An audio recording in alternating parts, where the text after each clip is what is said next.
No, he's yeah. And bad. Open doors.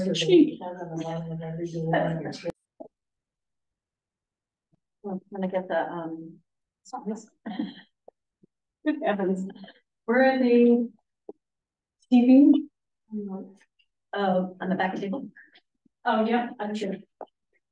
Just need one. If you want to just press the power button, that should turn them both on. Or not. But there we go. There's one. Oh, and one on, I think. Oh no, it's not programmed anymore. It was programmed when you pick one, it turned them both on. Yeah, usually if you hit just one, it would do both of them. Yeah. Got that one.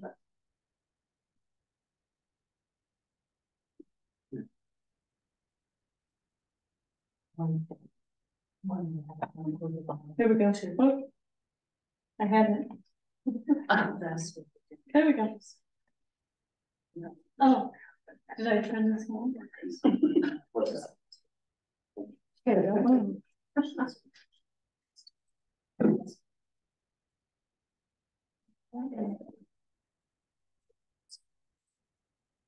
Yeah. There. Okay. Yeah, you're in. All right, the time is 6:31. I would like to call to order the November 21st meeting of the Board of Selectpersons. We will begin with the Pledge of Allegiance. I pledge allegiance to the flag of the United States of America and to the republic for which it stands, one nation, under God, indivisible, with liberty and justice for all.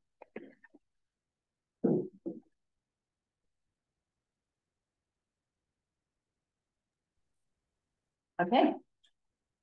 We have a quorum. Dan is Dan is home ill. He's going to try to zoom in if he feels up to it. He said he may be in and out.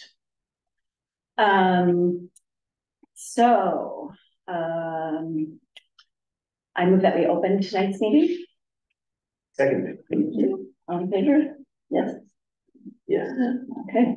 And the first item is public comment, which is for any business that is not on the agenda.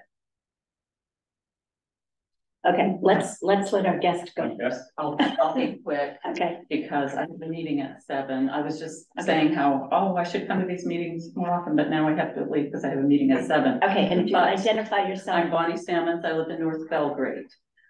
I was collecting petition signatures on election day for an article that I'd like to see on the town warrant. So I thought it would be a good idea to let you all know that. We started a similar effort a few years back, and the article has to do with climate change and having, we're building support at the local level for our members of Congress to understand that lots of people want to see fair, realistic, effective climate action taken. We have been successful in getting 26 towns to endorse a resolution or article similar to the one that we hope will appear on the warrant. We've collected most of the signatures that we need, and we should have the required, or more than the required number by the appointed time, which Melanie has told me, since there's no money attached to this article, that we have until the beginning of the year. With that short introduction, do you need it? Are there specific questions that you'd like to ask about it? I really just wanted to give you a heads up that we're doing this. And this is the carbon buyback. This is called carbon cashback, also known as carbon fee and dividend. And you've perhaps heard of it, but part of our effort is aimed at letting more people know that this policy exists, because while it's actually being used all over Canada and 70 other countries, most people in the United States seem not to be too aware of it, or they equate it with a carbon tax and a negative kind of view about it. So as I said, one of the main reasons that we want to do this is that so more people know about it and they support it and they let their members of Congress know that they support it. And this isn't our only effort. We have over 100 businesses in Maine that are supporting it, other organizations and churches and people, you might say people of influence in different communities who support the fair, realistic, effective climate action. That's the short version, and I know you don't have much time during public comment, but I would hope to offer some information sessions so that members of the community know about it by the time the town meeting rolls around, and perhaps a short presentation even here if you're interested. I'm looking at some various venues around the town to have it's really to have a conversation about this. I'm not the expert that has the answers. I'm a citizen who's concerned about this and sees a lot of impacts from it. And I want to have a conversation locally so that it is brought to people's attention in a real concrete way. And there will be a public hearing on the warrant articles. Yeah. I don't know if we have a date for that, but that would be an opportunity as well. Okay. And previously, and it was during COVID, so a lot of folks here weren't on the board when they brought the presentation to us last time. That's right. So I think if you still have the PowerPoint presentation that you did, then it might be beneficial to get that up to the board preceding any sort of. Okay, I certainly can provide lots of information about it in a concise format. I think last time we did this, we were also requesting to put little informational flyers in the town office. At the time, Anthony Wilson was the town manager and that was okayed at the time. So I would request that as well. Thank you. And sorry, I have to depart, but I'll be in touch and I'll send the board some general information along with the request in writing about all of this. Next. Thank you, Bonnie. Look forward to hearing from you Yeah, more. thank you. Thank you. And Bruce. Okay, I got two things. One is I just got some paperwork to hand out that we got during a budget meeting.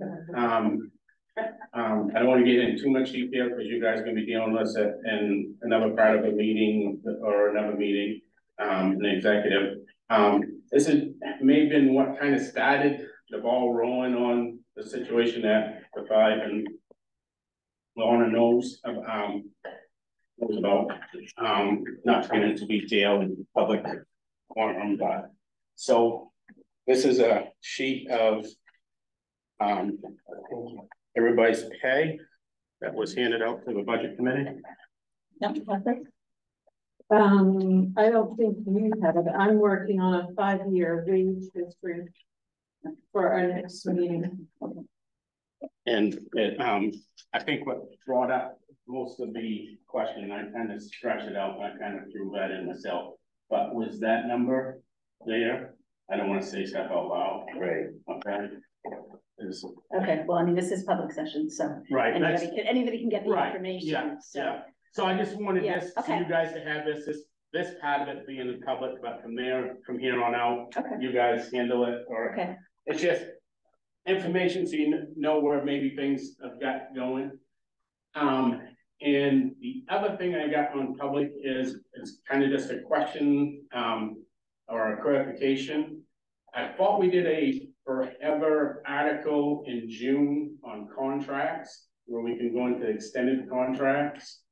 Is that true or not true? No, it's not a perpetuity article. It has to be done every year. So how's that gonna work when we're doing multi-year contracts?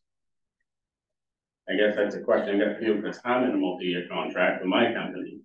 And the transfer station is looking to sign it, you know, to go out to RFP for a multi-year contract. Okay, Lorna, So Lorna can answer in that. June, we put on the warrant, when we had the school budget referendum, warrant article to allow the board or their designee to enter into multi-year contracts and to extend contracts. So for the year 2023, that took effect because it passed. So when we do annual town meeting in March, there will be another warrant article exactly the same, which will allow the board to enter into multi-year contracts or extend contracts. Okay, So we can enter into multi-year contracts every year, but we just have to have that warrant article to allow us to do it. So it doesn't negate the contracts that have already been. no, but. Correct. But we have a very, well, I mean, one of the bigger contracts in town coming up in June and it needs to go out to RFP sooner than later, and unfortunately, if we wait until March, we're kind of already behind the 8 ball at that point, going out to RFP. But they're not gonna decide on a contract until probably after town meeting. Correct, and we wouldn't ask to after town meeting, but when you're putting out the RFP, and then if the voters say no, then where are we at that point? I guess as a transfer station committee, we're getting ready next month in December to start writing this RFP to bring to you guys for approval to send out in January or February. Just for office management, Yeah. and we have to do a multi-year contract with them, where the cost escalates essentially rack price every year. Yeah, Yeah, so this is something that we'll discuss with the RFP, or do we need to? well, I guess. Should we put it on the agenda for a meeting? Yeah, I coming up? think maybe we ought to, I mean, it's up to you guys, I mean, if you guys are the board, I mean, I'm kind of looking for some steering from you guys, I guess. MMA legal says you cannot do a perpetuity article for that because you're making decisions for future town meetings in which voters don't have a say. So that's why you do a warrant article every year to allow the board or their designee to enter into multi-year contracts. So we Yeah. have the authority to still do so. And we don't have any intention of not doing multi-year contracts, because that would be doing a disservice. So just go ahead and do it, write up an Yes. RFP and bring it to you guys for approval and. Yeah, Yes. we just have to get approval from the voters every year that we can, for the next year, enter into multi-year contracts. Right. Yes. So then it would be a matter of making sure we get the message out about the benefit of that. Right, because the taxpayers have to know that without the idea of having multi-year contracts in place, we are at risk of having great expense, taxpayer dollars, right? So this allows the mechanism to go forward without having to bring it back to the voters on each of those contracts each time. My fearful thing is we're gonna forget that article 1 year. To vote on it, and we're all gonna be in trouble. Keep reminding us. Yeah, I'll try. A lot of things in this tight little brain. But that's all I had, thank you. Okay. Thank you. I have one thing. I think most people are aware that the Christmas tree at the Village Green decided to die this spring. And we have a local person who has generously donated a new Christmas tree that is now planted. So I would just like to publicly acknowledge, and I don't know Mark Glenowitz, whether he did it in their personal name or whether he did it in his business name, I'm not sure. But thank him and he and Laura for purchasing the tree and working to get it installed and already. So we'll just ask that if we haven't sent a letter that we do send one acknowledging that. So normally if something is planted on town property, that does come before the board for approval. I'm sorry, what? Normally, if something's going to be planted on town property, that would come to the board for approval ahead of time. I appreciate the donation. Is it planted or is it in the pot? No, it is planted now. I knew that there were people looking to buy one. And I don't know all that occurred other than it's now planted. So we In the, where the other one had been planted. Right, but we should probably know that if something is done on town property, it's our job to be aware of it. Yeah, I mean, I didn't know about it till it was done, so I don't. So he replaced the dead tree. He replaced the dead tree. So he didn't add a tree, He it did just not add a replaced tree. the dead tree. Yeah. It still is planting something on town property. And the board has the authority to approve that and needs to do so. So maybe we bring that to the next meeting, we'll be thanking for the donation, and this was the process, so the board can then follow up with the approval.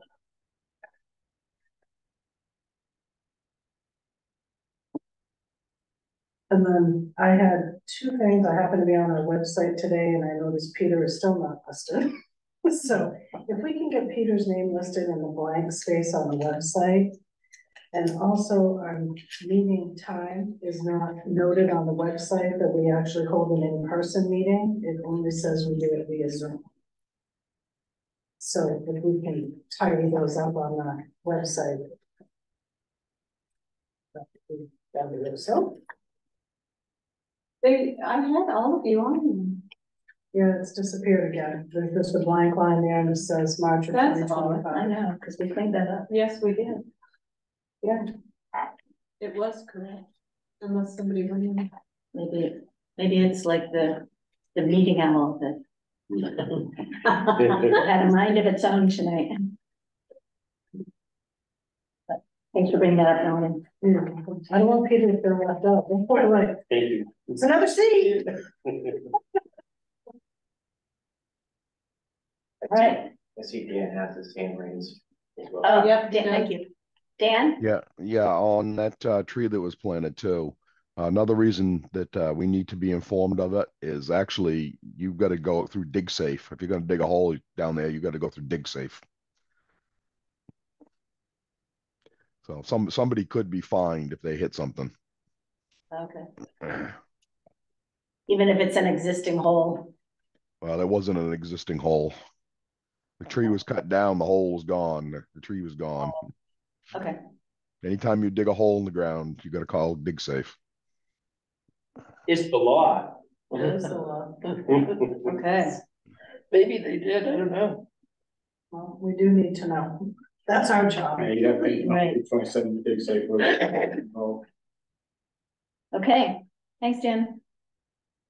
I move that we approve the minutes of November 8th, 2023. And So we move just to open the discussion. Yes. On the approval of the meeting minutes. Yes. I'll second that. I had a question under the well claim settlement agreement on page 2, and I really was just a check. Have we heard anything back from DOT since the attorney followed up with his concerns? I didn't see anything in. But in I'm the sorry, I email didn't hear you. What section? Under the well claim settlement agreement on page 2, I just made a note that we said the motion would be approve the agreement as presented once the town's attorney had reviewed. Right. Our town attorney bounced back with something that I didn't see any follow-up from DOT. I haven't heard anything from DOT since I forwarded them Phil's remarks and updated copy. Okay. So I guess I would essentially rescind our agreement to sign that agreement until DOT has weighed in on Phil's concerns so that we can make sure that his concerns have been addressed by DOT and the contract will be changed to reflect that. So we should have the contract come back for review. Because he hadn't changed. He didn't just say all's good. He said this language should be changed. Right. To hold us harmless. And that's his job. Right.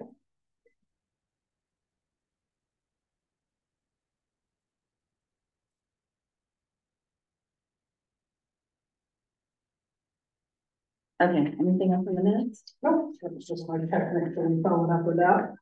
I already let Lorna know that when we mentioned that we received a donation from the Matsons, that we ought to say the names, Lynn and Phyllis Matson, just so in 20 years, it's on the record as to.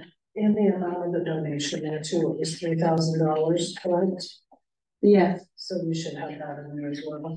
And it's 1 T. Yeah. Yeah, I sent another thank you note. Yep.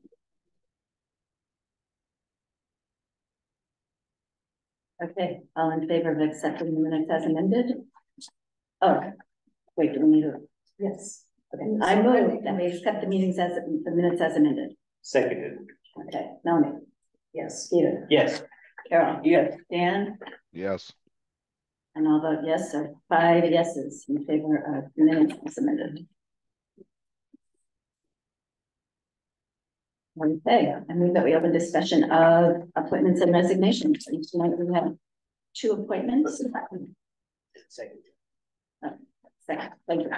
Sure. Getting ahead of myself.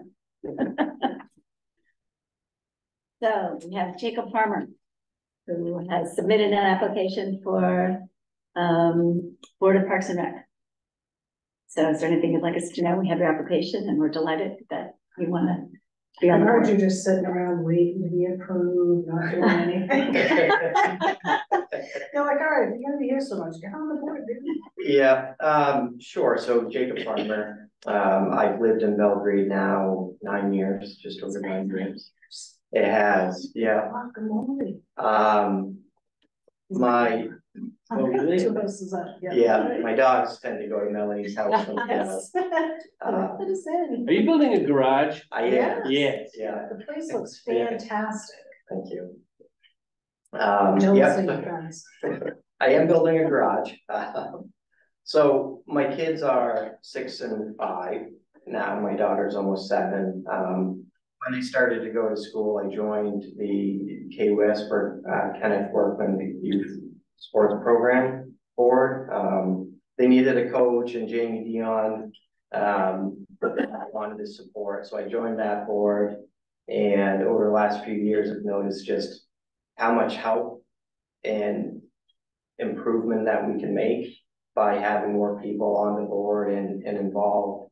And Jamie's on the Park and Recs board, mentioned that there was an opening there.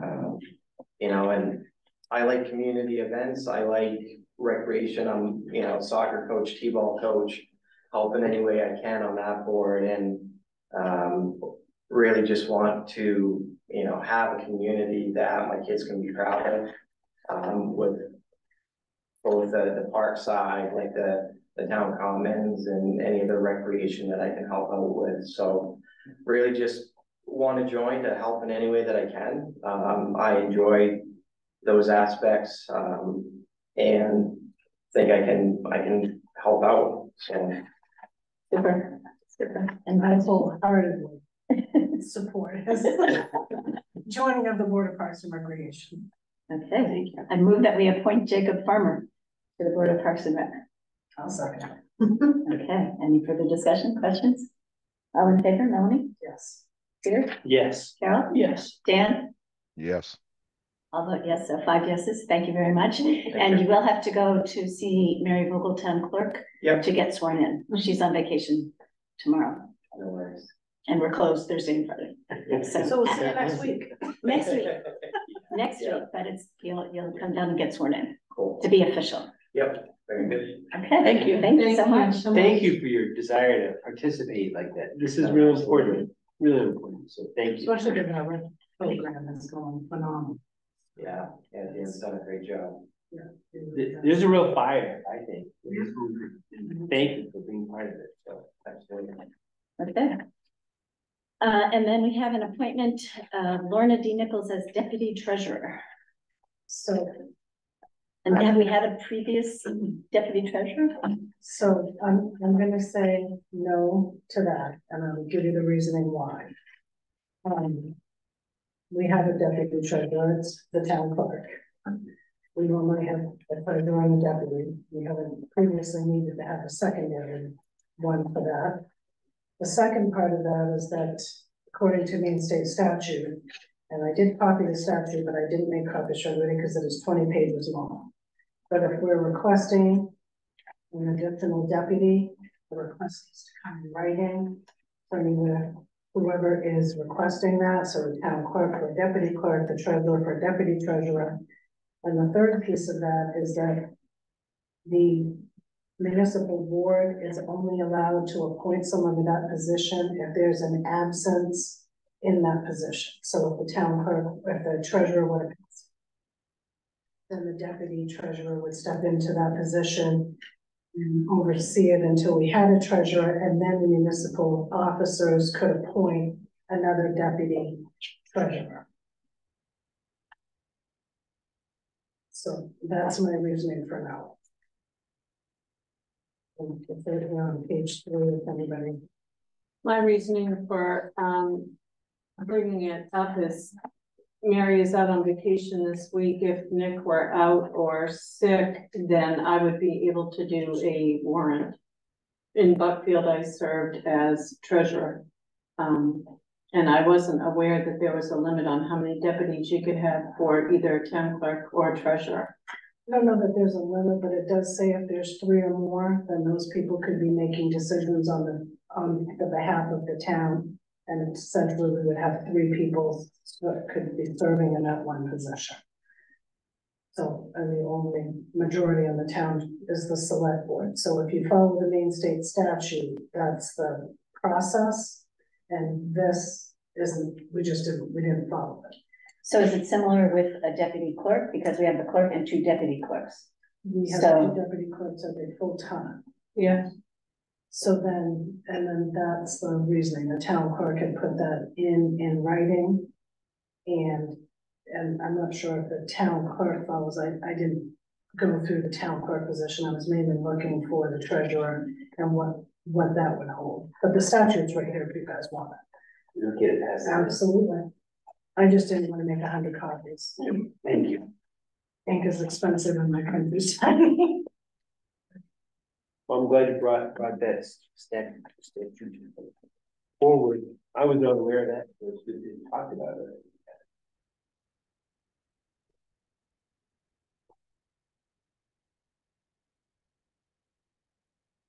So the clerk, so basically what it says is the clerk, treasurer, and collector of a municipality may each appoint in writing 1 or more qualified persons as deputies. So what this is saying is that the treasurer would have to appoint another deputy. And he would have to put it in writing to come before the select board. And I spoke with Nick, but Yeah, so we obviously can we do weren't it, aware so- that it needed to come in writing, but that can certainly be done.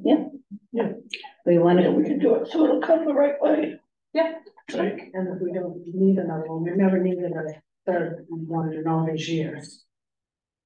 So, well, just for the reason that Lauren is speaking of, that if Mary's out on vacation and she's the deputy and Nick isn't here, if he becomes ill, it just we seems, just do the warrant the following week.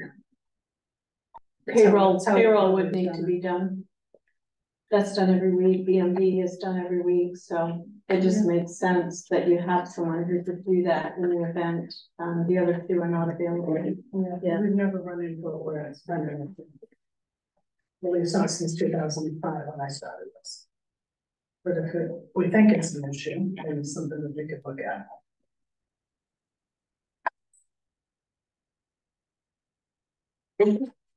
okay, so we'll send this back to the hopper.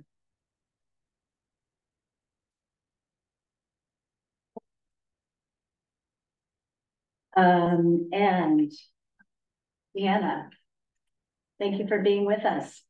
Talk to us about NEPERS. Yes. Good evening, everyone. So I'm just gonna, can you hear me all right?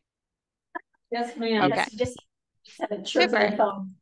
So I'm going to share my screen with you here. I'm just going to give you a little overview of the system and answer any questions you might have. I am Deanna Doyle. I'm the plan administrator for participating local districts at the retirement system. And I've been with the retirement system almost 25 years now in various capacities. But I'm very familiar with this plan that I'm going to be talking to you about. And if you have any questions as we go along, don't hesitate to jump in and ask them. So the retirement system, I believe you already cover your firefighters and EMS employees with one of our plans. They are defined benefit retirement plans, so they're true pension types of plans, and they offer a set amount of benefit that's calculated using a formula for a person's lifetime in retirement. So I'll talk a little bit more about how we arrive at that formula in a little bit. Hand in hand with that defined benefit retirement plan comes survivor benefits. So basically, if any of our participating members pass away before they themselves get to draw their retirement benefits, then survivor benefits are offered to their beneficiaries. There are choices of benefits for a survivor to choose from, and they get to choose which of those they want to receive, but there's always something offered, at least one benefit, and there can be up to 3 for them to choose from. And sometimes those can be lifetime monthly benefits as well for the survivors. Another benefit that comes wrapped in together with the defined benefit retirement plan is our disability retirement income plan. This is not a disability or insurance product. It is a long-term disability retirement income similar to Social Security disability. And so it basically, when somebody receives that disability income from us, they actually accrue service credit while they're receiving it towards eventually changing over to service retirement with us. And it can be available to anyone who develops any condition that makes them permanently unable to perform their job. So those things all come wrapped together in a nice package. We also do offer a group life insurance program that the town could participate in for its employees. So a term life insurance program. And that's a separate entity. So if you wanted to pick it up, you'd have to pick it up separately. And we've been around since 1942, actually, and we are actually the largest financial institution in the state of Maine. Our assets topped 19 billion, I believe, last year, and our monthly retiree and beneficiary payroll runs almost $1 billion a month now. So we're very highly regulated, as you can imagine. So the participating local district consolidated plan is the plan that the town is participating in right now for your fire and EMS. And it's a multi-employer cost sharing program. So there's around 350 different cities, towns, counties, other public entities that all put their money together to provide this plan that provides their employees with retirement benefits. So this offers defined benefit retirement plans. There are 11 different plans to choose from for you to have for your employees. Some of those plans are specific to public safety folks, but others are for anyone. So that's a big decision, is just to choose which plan you want. Employers and employees in this type of plan contribute a percentage of the gross salary of participating employees. So every year we set the percentage of employer contributions that have to be paid in on for your participating employees and the amount that has to come from the employees themselves. We set those rates annually in December for the next fiscal year, and we're actually in that process right now. So I can share with you the rates for next year if you have an interest in that. This plan is overseen by our PLD advisory committee and our board of trustees. So the advisory committee is made up of a group of people from management and labor and retiree groups are all represented on this board that oversees this plan. And it's a qualified retirement plan, which has to comply with federal, state law and rule and IRS regulations. So the funding of the plan is based on the contributions that come in from employers and employees, as well as the investment returns. So right now, this plan is one of the best funded plans in the country. Our funding levels almost at 90% this year. And that's because we are so well managed. We have a great investment team, and they partner with investment folks all over the globe and do a very good job of making sure we meet our earnings assumption each year, are really close to it or over it. So recent changes were made to this plan to make sure that rate and benefits are stable. So there's a cost sharing structure between employers, employees, and retirees. So employers pay 58% of the plan costs, employees pay 42%. And if that's not enough, then we go to our retirees who are receiving a COLA and maybe adjust their COLA to come up with the difference. We've never had to do that so far. Each and every plan has a rate cap. So there's only so high the rates can go in any particular plan that you participate in. And there's a COLA cap as well. So the COLA cap is 2.5% per year. And prior to the last couple of years, that was plenty. But everybody knows inflation the last couple of years was way higher than that. And when that happens, there is a structure that the PLD Advisory Committee and the Board of Trustees can grant additional COLA. And that has actually happened the last couple of years. We've granted an additional 1% for retirees of this plan. Any questions so far? Okay. So Social Security at the town of Belgrade is your primary plan. So you actually have an agreement with Social Security, a 218 agreement that makes Social Security your primary plan. And that means if you, whoever you adopt main PERS plans for, those plans are optional for your employees when they're first eligible to participate in them. And they are in addition to Social Security. So that means if you pick up main PERS for a group of employees, anybody that joins of that group, you and the employees are going to pay into both main PERS and Social Security. And not every town is structured like that. And not every group that participates in main PERS plans also participates in Social Security. Okay. It does mean that when your employees go to retire, that they get their full Social Security benefit instead of being subject to the offset that is applied to state employees, for instance, and teachers who only participate in main PERS. Their Social Security benefit is often offset because of that. They're getting a government pension for a period of time that they didn't also contribute to Social Security. So the PLD consolidated plan and the state employee teacher retirement plans are totally separate. They have separate laws and rules that govern them, and they have separate funds. And there are differences in benefits and provisions between those plans that are offered to state employees and teachers and those offered to participating local district members. Another common area of confusion is the difference between the defined benefit plan that we offer and what people are really used to nowadays with defined contribution plans like 401ks, 457 plans, 403b plans. In a defined benefit plan, it provides a lifetime monthly benefit where the amount is defined by the length of service that a person has, their average salary when they go to retire, and in some instances by their age at retirement. And that goes into that formula that determines the amount of their benefit.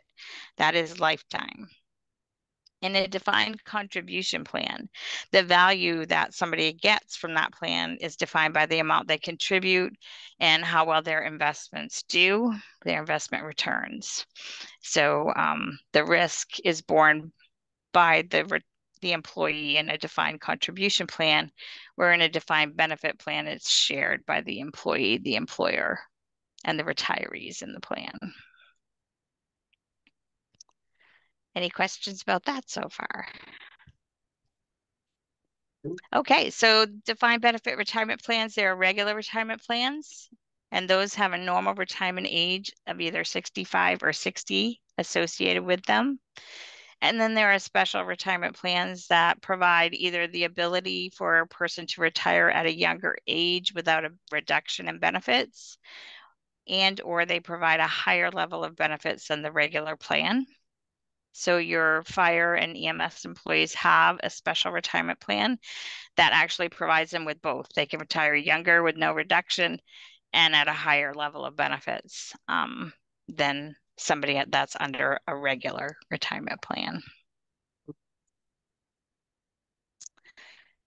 So a member qualifies to start receive money receiving money from the retirement system by either accruing a total of 25 years of service credit or by reaching their normal retirement age of 65 or 60.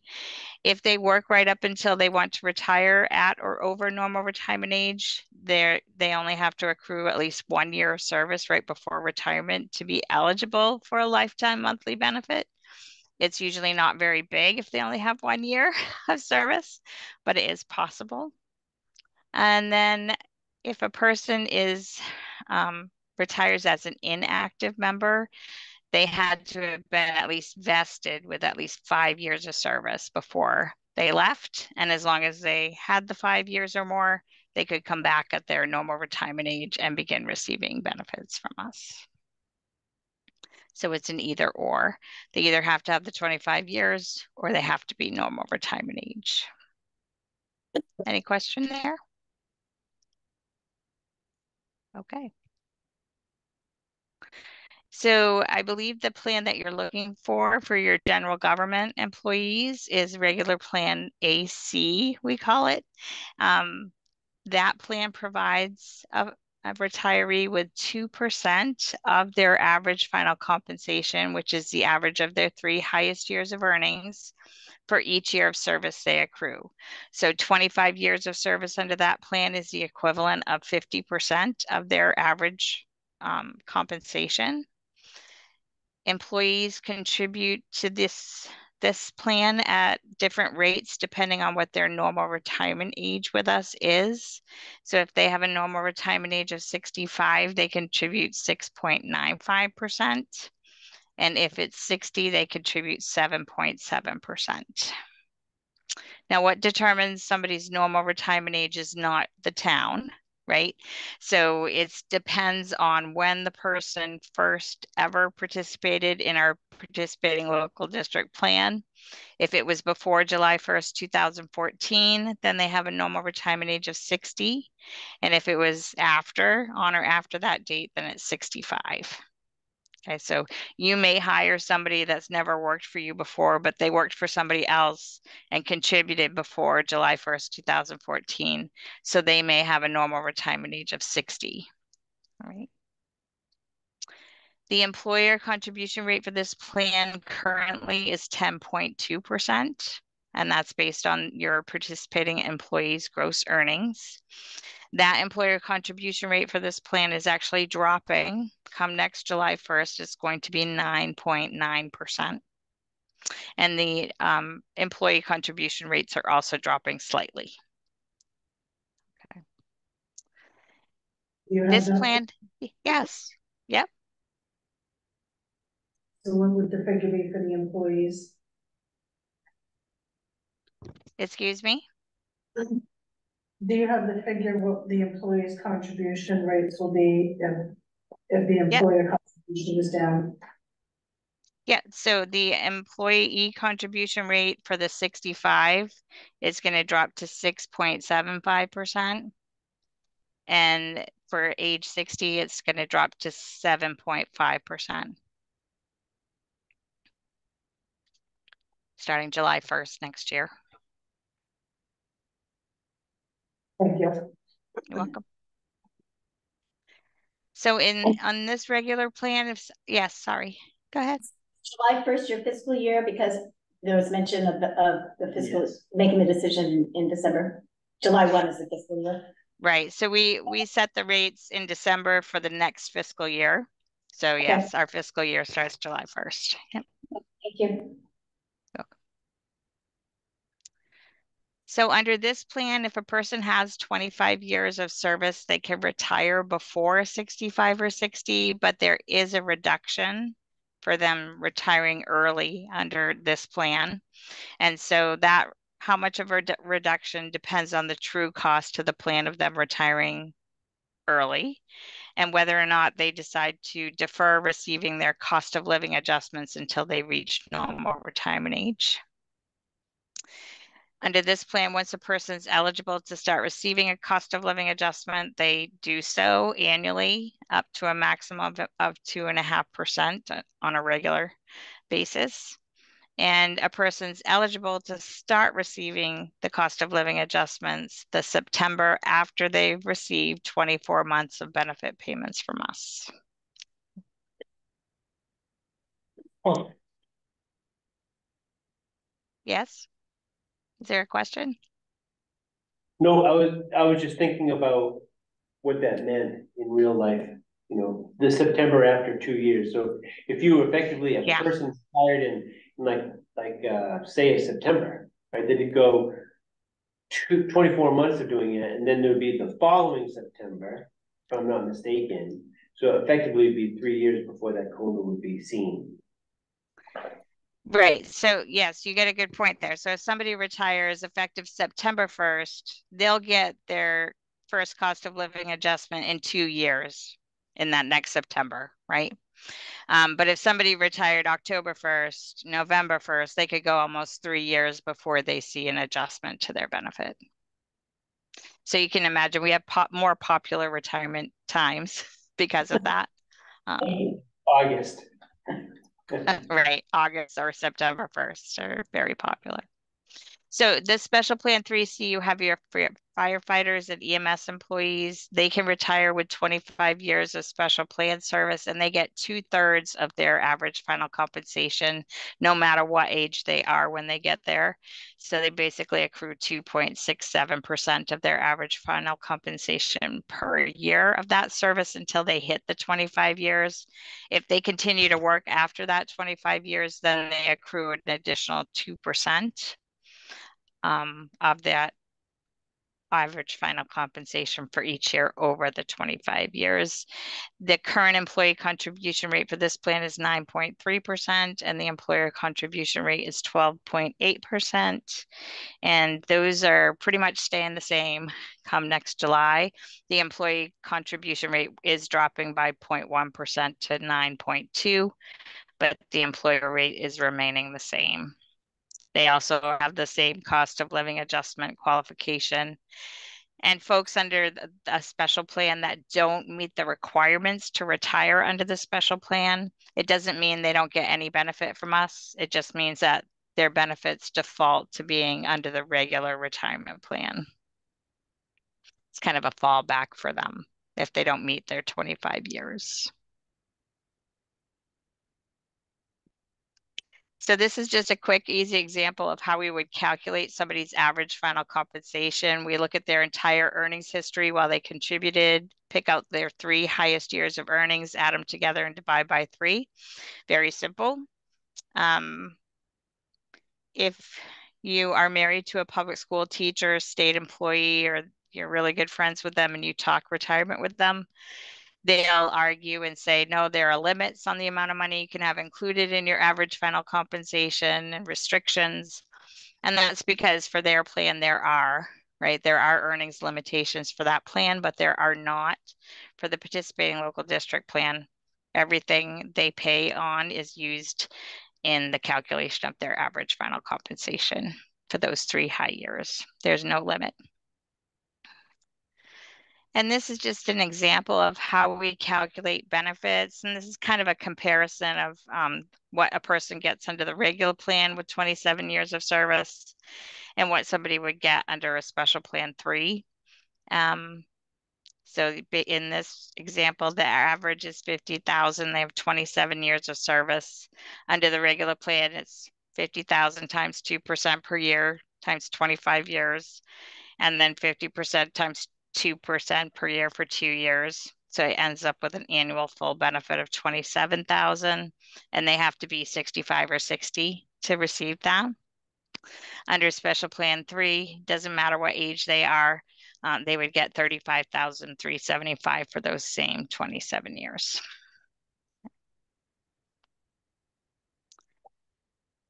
MainePERS was not meant for anybody to live solely on the benefit that we provide, just like Social Security. Folks actually need to plan to have 70 to 90% of their income still coming in after they retire to maintain their standard of living in retirement that they have while they're working. So our benefit gets them a long way there. But there are other things that they can do to supplement the benefit they get from us.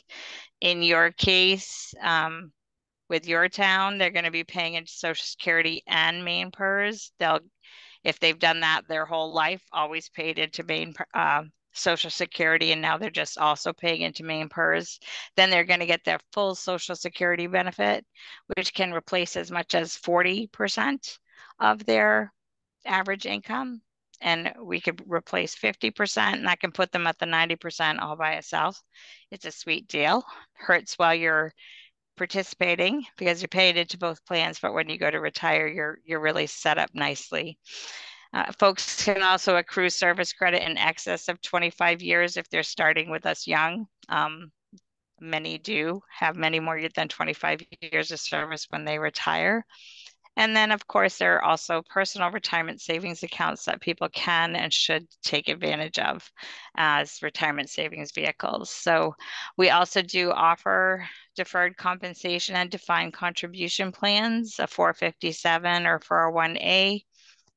We use Vanguard, very low cost funds, easy investment selection so people aren't scared away.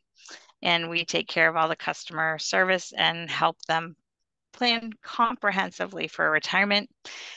But basically, this is meant to be a partner to the defined benefit plan and an additional way to save for retirement. And we don't care if you have it through us or you have it through Mission Square or whoever, right? If you offer a vehicle, if you want to offer it through us, it's available. Okay. And the last thing, if people change jobs, people change jobs a lot nowadays. There's a lot of portability within the consolidated retirement plan with over 350 employers now that offer it. A person can go from working for Augusta to working for Belgrade and essentially stay under the same plan and vice versa, right? But employment changes do matter. There are 11 different plans that people could participate in. You have a lot of control over, each employer does, over who they cover and with what plan. And so even if a person goes to work somewhere where they say they have main PERS, they may not cover that particular position, or they may have a plan that doesn't provide the cost of living adjustment, or they may have a plan that doesn't have Social Security coverage in addition to main PERS. So people should talk to us before they make those changes so they know what it means for them. If a person takes employment in another main PERS covered position, they have to leave their money with us.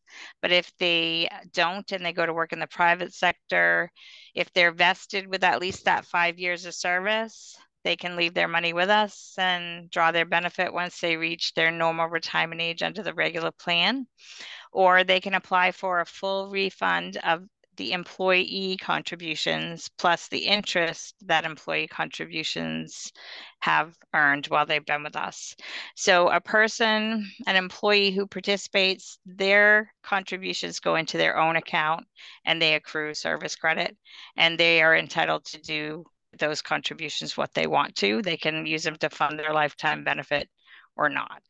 But if they take that full refund, they only get their own contributions and interest. They do not get the employer contributions in this type of plan. The employer contributions are not paid in specifically for any employee. They are paid in to help fund the benefits of everybody participating in this plan. Okay. It's also in a defined benefit plan, there's no borrowing from contributions that are on account while they're contributing. So there's no hardship clauses. It's not like, my house burned down and I need to borrow 30,000 from my fund. It doesn't work that way for a defined benefit plan. And the last thing that you need to know is if you do pick up main PERS for an additional group of employees, the election to join main PERS or not that each employee makes is final. So if they decide not to participate, they can never participate with the town. Or if they decide to participate, they're always going to have to participate whenever they're employed by the town in an eligible position. I say never, but I don't really mean never. There is the ability for the town to pick up what we call a limited period open enrollment provision that allows people that elect not to join initially to change their mind, basically during open enrollment within the first 5 years of their employment. But the town has to specifically adopt that provision for it to apply.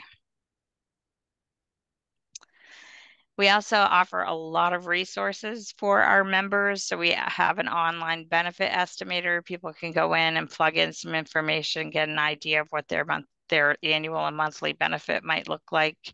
There are on-demand videos that walk them through the retirement process and what they should be thinking about. They can sign up for our online webinars now. There's an intro to the PLD plan webinar that's for new and mid-career PLD employees. And then there's a ready to retire, which is more specific to people actually within 5 years of retirement. What do you need to be doing and how do you plan for that? And then we send out annual statements in the month of the person's birth every year. So it all is meant to keep people in tune with what they have going on for retirement. So that's it in a nutshell. I'm going to open it up to any questions anybody has.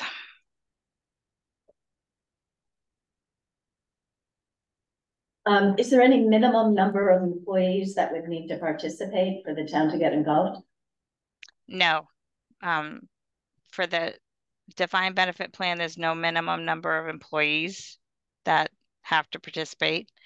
And for the group life insurance program, it's different. You have to have 75% of your folks that are eligible participate when you first pick that program up.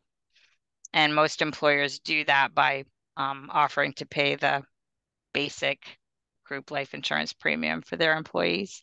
But for the service retirement defined benefit plan, no, there's no minimum. Yeah. Bruce has a question. Bruce? Can people buy? Or I know there's a mechanism for buying back time. Right.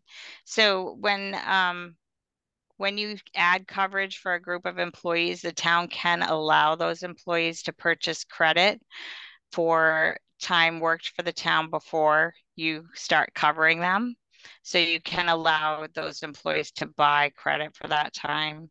There's also many different categories of service credit that people can buy. And obviously, since that's an ingredient in the benefit formula, the higher the years their service credit, the higher their benefit. People can purchase credit for active duty military service before membership. They can repurchase refunded service from, a time they previously contributed and took their money out. Or if they worked in another state and were covered by another state's retirement plan, they can purchase credit for that time, as long as they're not going to get a benefit from the other state's plan. So there's many different types of service available to purchase. Bruce has a question. Okay, Bruce. Is there a certain time of year that the town would have to enroll in this plan? Or no. Yep, it can be the first of any month, as long as all the paperwork is done. So the town's legislative body has to vote to make a plan change or add coverage for another group of employees. And I need a certified or tested to copy of the minutes of that meeting documenting the vote. And then I prepare an amended agreement that has to get signed. And all that has to be back to me. And then the first of the following month, or the month that the town designates, as long as it's after that, is when it will take effect. Thank you. Mhm. That was my worries about town meeting. Good question. Can you roll any money into this or not? You can roll, yeah, you can roll money into this plan from another qualified retirement plan, like a traditional IRA or a 457 or 401k. But it has to be for purchasing service credit, because otherwise it doesn't do you any good. So you have to have a category of service to buy, and then you could roll that money in to help make that purchase.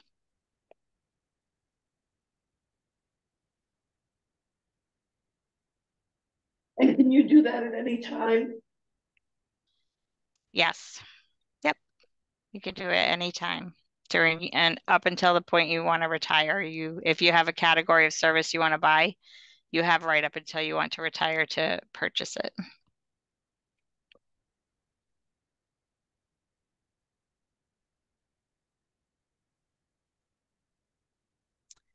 The town can also designate by either job classification and or employment status who is going to cover and with what plan.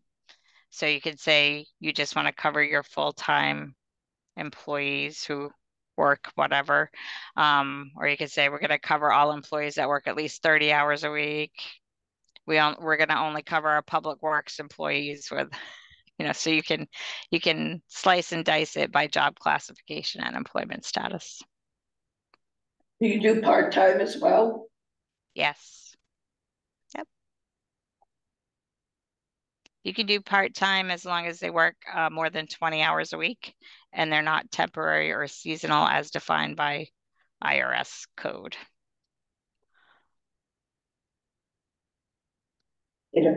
Deanna, have you seen towns become a little bit more creative with this, covering part-time employees in an attempt to retain employees?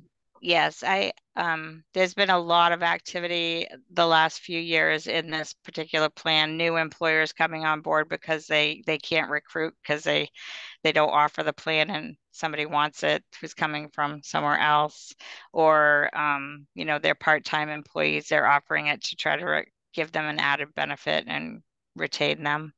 So there has been a lot of activity, a lot. Like I've been doing this a long time, and the last couple of years have been totally crazy. Thank you. Welcome. Any other questions? No. All right. Anybody else? You're welcome. Thank you. Have a great evening. Yeah, we appreciate your time. Thank you so much. Thank you so You're much, welcome. Steve. You're welcome. Good night. Bye-bye. Happy Thanksgiving. Yes, happy Thanksgiving. Now, is it possible, can we have a presentation maybe at the next meeting on the current plan that we have, so we can look at the two side by side on our own? The fire and rescue plan No, the current. 457. 457, like, do we have, is there a PowerPoint somewhere that you can look at kind of side by side? Or is there anybody? It's because our 457 is through mission, and it's up to the employee how they invest their funds, whether they do it safe, medium risk, high risk, that sort of thing. So there's no set investment for, that's the same across the board in the 457. It says that defined benefit like this. it's not a defined benefit, no. Right. It's a 457 plan. Contributions that they defer, it's deferred comp plan, right? Yeah, 457 Your deferred comp, yes. taxes Yeah, are so lowered like now. I think I put in $75 a week, and the town matches the 5% of my wage, and I choose, I call up Mission Square and say, this is what I feel comfortable investing. I want to be totally safe, so just like a money market fund, or I want a little bit of risk because I want a little more return, or I've got a long way to retirement, so let's do high risk because I've got time to figure it out, right? So it's different for each employee, so it's not comparing apples to apples. It's So it's basically like a 401k. they're two different plans, and state retirement is definitely much better. Yeah, for sure. It offers a much better benefit for Security. employees. Yes, for sure. I would encourage anybody who's young, who is employed and has the opportunity to do a 457 or 401k, especially in town of Belgrade. If you're getting money matched 5%, take it, do it. It's free money. It's gotta do it. So the cost would be higher for the town It would be because 10.2%. 10.2%, it's going down to 9.9. in July, but that's higher than what we're paying now, which is Yeah, 5%. we're paying 5%. That's something to consider. It is. Bruce? So another thing, when you guys consider it, I mean, it's unfortunately makes more legwork for Lana, is, maybe see what the other surrounding towns doing for their employees, which it's all about retaining employees. I'm not benefiting one way or the other. I'm just stating that I think that we need to be in the same boat as the other communities around, because we're all competing for the same employee pool now, unfortunately. So we kind of gotta try to hold our own. Yeah, I wonder if MMA, would MMA have that information? No, no.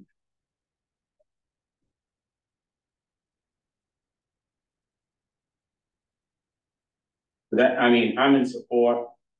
I know it's a few more dollars out of my taxes, but I'm kind of in support of the PEDS, just because I think the younger employees that we have can benefit more, but it's a more secure. I'll be out in front and honest. You can say what you want about 401k. I lost everything in 401k. I lost $175,000 in 401k. I have $3,000 left to put in an IRA. So I don't, anything that's an investment, when the market crashes, and if you're, I was young, and so I had for a few years, but I never recovered, so I lost the principal. That's awful. So that's why this is a. Main purse is a safer vehicle. It is safer. It is. And even for older people like myself, Corey, Mary, Ed, Hans, any of us were very similar in age, but we paid into Social Security all our lives. So even if we participated in main purse, we would get that benefit, but we would also get our Social Security. Right. So it would be a benefit to us as well, where originally we didn't know about this 218 plan, 215 plan, 218 plan, that Belgrade has an agreement with Social Security, which allows, like Deanna said, you get main purse and your Social Security both. That's huge. That is huge. There are very few towns in Maine that have that agreement. But we're one of them. We rock. Seriously, it's like so unusual. Whoever came up with that. I know. I'm not sure who did it. I'm not sure who did it either, But that was a stroke of real genius. Like Freeport, Orono, Southport, St. George, Belgrade, Cape Elizabeth, Guilford, Herman, Machias, Old Orchard Beach, Patton, Piscataquis County Community School District, Town of Thomaston, Vinyl Haven, Westbrook, Wiscasset, Madawaska, Searsport, and the Patton Water District. That's it. State of Maine agreement with Social Security. Belgrade is one.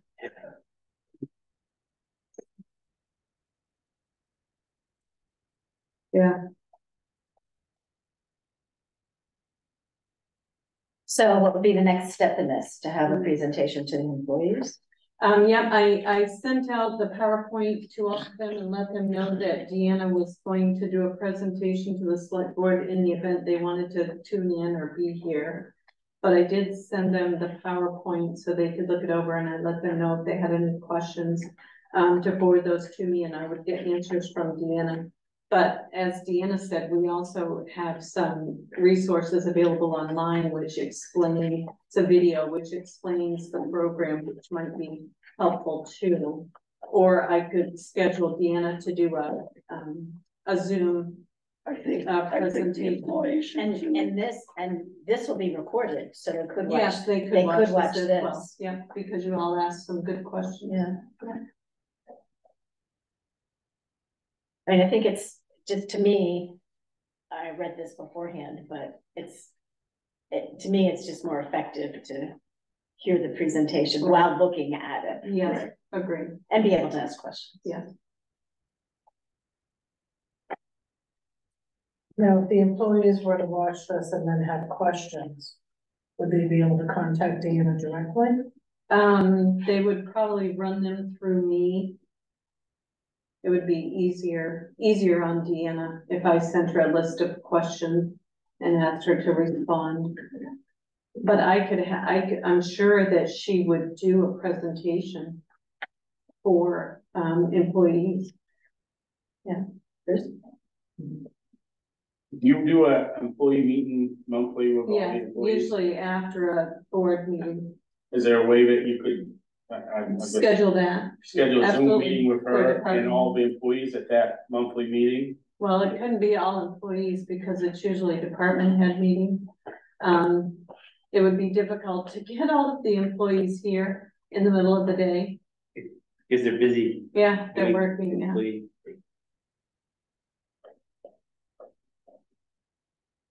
You could arrange it, you could set it up, so you could change the schedule on stuff, so you could set it up, so you could do a meeting, do a morning meeting. And do it, and you could set it up with them to do a Zoom and do it just like here, so they can ask the questions themselves and so on and so forth. Yeah. It's very simple to make schedule, Yeah. I mean. And it could just be an hour. I mean, we were Right. dealing with her for an hour. Right, so even if we had her do two, Right. split it into, Yeah, it may be better to do two or more. yeah. Yeah. Because I know, the town office, they And the- have to split. And the way we do it at work is it's not a question whether or not you're going to go, you're going to go. Yes, So that you can have your Mandatory. questions. Right. Yeah, Mandatory, so that you fully understand what it is you might be. thank you. I guess I should have specified. That's And kind of do you a- have the option of a couple of different times, or is it just one time that the So- presentation is? It's one time, and what you have to be there for 6 months before you're offered to be included in the retirement plan. And then when that happens, they schedule, she usually comes for 2 hours and you have, 3 people in this one and 3 people in this one. And then when she's done, she leaves. But We could do that. She could be here for 2 hours, hour and a half, and we could have half the people come from 11 to 12 and the other half come from 12 to 1 or something like that. If that works for her. Right, if that works. for Yeah. her. Well, look at what makes sense. I think mandatory is the most Yeah. important thing. That way you don't have one employee that doesn't show up, go, they don't Well, I sign up for didn't it. know. Yeah, Right. I didn't know, I didn't realize it's like this, Right, and it's Yeah. for all employees, so, right, Exactly. yeah, not just department heads, it's for everybody. yeah. Okay. Sounds like a good idea. It does.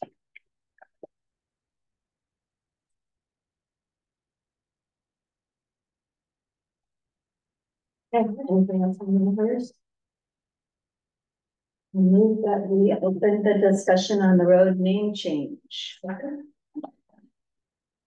So, Lorna. So we received this request to change and I hope I'm pronouncing it properly, Frolic Road to Osprey Point. And I'm guessing this is PBT means private. So we received the letters that you see, there are 2 that were addressed to Hans. Mary indicated that it is the board's responsibility to authorize that name change. So I've included the addressing ordinance for you. And I also provided you the most recent list of road names, because the only glitch we might run into would be if we had another road name in town that was sounded similar, because E911 doesn't like that. So I've given you this updated list of road names along with that ordinance, so that you can see That's what that. helpful. I appreciate that. Yep. Because I was like, okay, there's not another Osprey Lane. We're in. And I don't think there's anything that sounds similar either. Otter, Osprey. Otter? No. Otter, Osprey, Yeah. Osprey, Otter. Horse Point, no. West Road. No, what- And the main reason it can't sound similar in the middle of the night when we're listening to this. Right, Right. If it's something similar, we may. you might go the wrong, which has happened. Yes. And Yeah, it all depends on where dispatch is coming out of. Sometimes they send you on a wild goose chase anyway. Yeah, we did that many times. Yeah.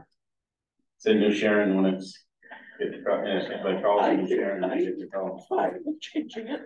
Yeah, I make a motion that we authorize the name change to Osprey Lane. And it does say there is no town sign, but generally if you name a lane, you are required to purchase a sign. Or to repurchase. Town purchase them. The town purchases the sign. So Yeah, I think we've got- exactly. so. Oh, wait, let's, yes, include I'll that. second that, let's second the motion before we discuss it, so I'll second. So we would provide signs on private roads. Okay. But there's no sign now. Are there, probably unfortunately, but they disappear. I mean, you take going Foster Point, Tommy Way, and some of the fancy names like that, Oh, they disappear. People steal Souvenirs. signs after quite graduation, often. college graduation, or just before college graduation, they all seem to disappear. No, I don't think so. I go by that fairly regularly. I don't think there was ever a sign. All right, so I make a motion that we authorize the name change of the road to Osprey Lane and that the town provide a road sign identifying that as such and install the sign. Osprey Point. Osprey, And specifically, should it be PVT, which I assume means private? Or I don't know, that's the letter, that's the way it was written in the letter.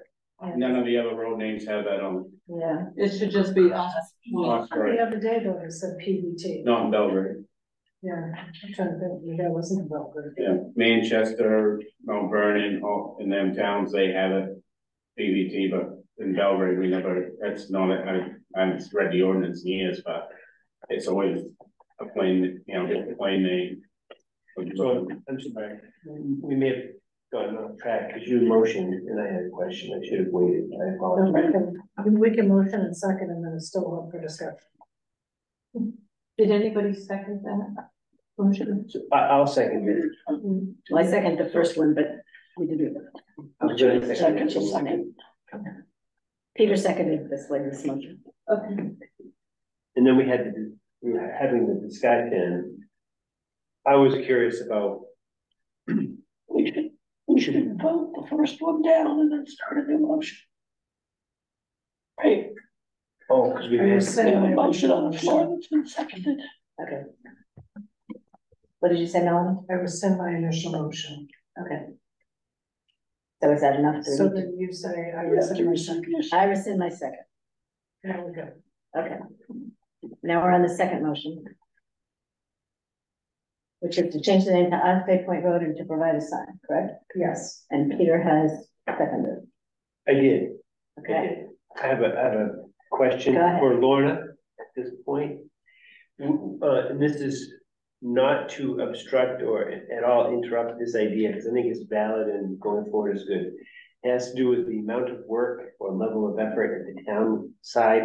Is it much to do for any system that has to be reconciled where Pam and Mark Heberger, who currently there are records that say they live on Frolic Road, changing those to say Osprey Point. It would be a matter of updating in Trio. Just want to bring it up. Once, Hans is our E911 addressing, I believe, so he would put that change in, as long as the state approves it, then that would be updated in our system. And that's what I was thinking. I didn't want to assume that that's the only thing. I just want to make sure to bring it up. That was all. Okay. Any further discussion? All in favor? No? Yes. Peter? Yes. Carol? Yes. Dan? Yes. I'll vote yes, so 5 yeses in favor of a name change.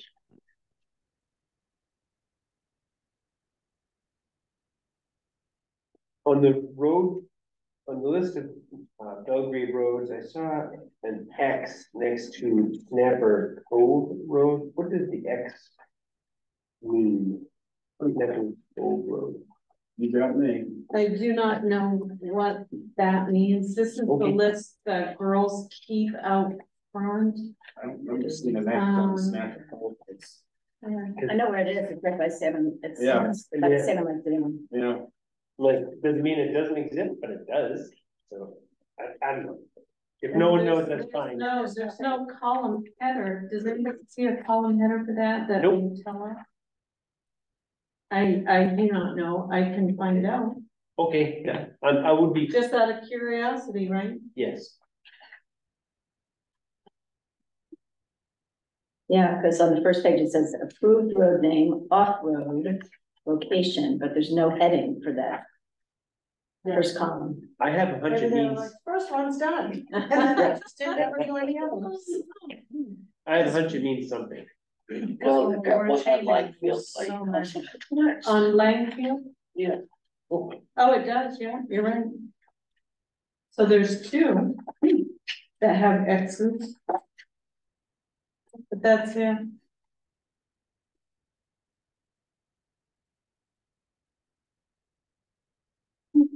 I haven't seen that one, I have seen Snap and Code, I know where that is. All right, we're gonna open up facilities equipment needs. Yes. Okay, we'll open that discussion. Yeah, Corey. Okay, Corey, or Lorna. Where do we want to start? Well, we want the board to discuss the two extended warranties.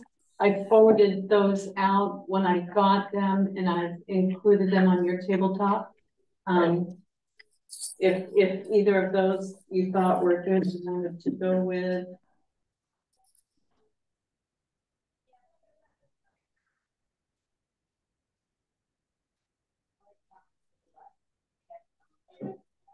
One of them is a 60-month, 75,000 mile warranty. Premium care, which is the 3185, and the other one is 60 months, 75,000 miles. It's called Extra Care for 2470. What is the difference between those two, Corey? The lesser of the two, I think, is the drivetrain, and the more expensive one is like a premium bumper to bumper. It's Ford's, according to them, Ford's best warranty, extended warranty service. Now, I'm no warranty expert, so I got the information and. What's the deductible? Sorry, Melanie, I forgot to ask that. It looks. You have to pick. Yeah, on one of these, it does have deductible options. Right, on the 3185, the premium care. Yes, I don't see, do you see that? Oh, yes, they do have it on the other one too, the second page.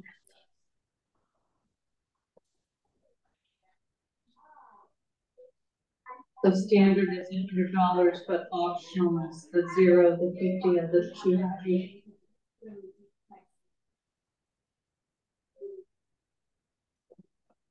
That's price.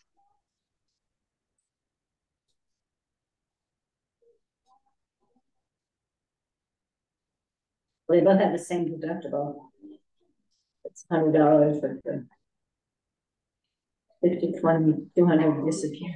So one is for a new vehicle, one is for used. So it'd be the second deductible line, used Ford and compatible new vehicle plans.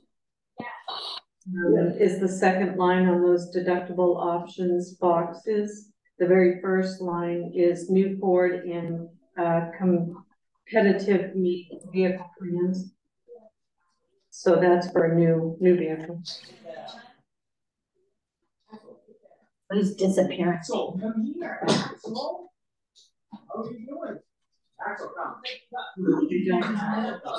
Do you know what that means? Well, usually most give you a couple of options and they'll say, $80 deductible, this many miles, this is the decision.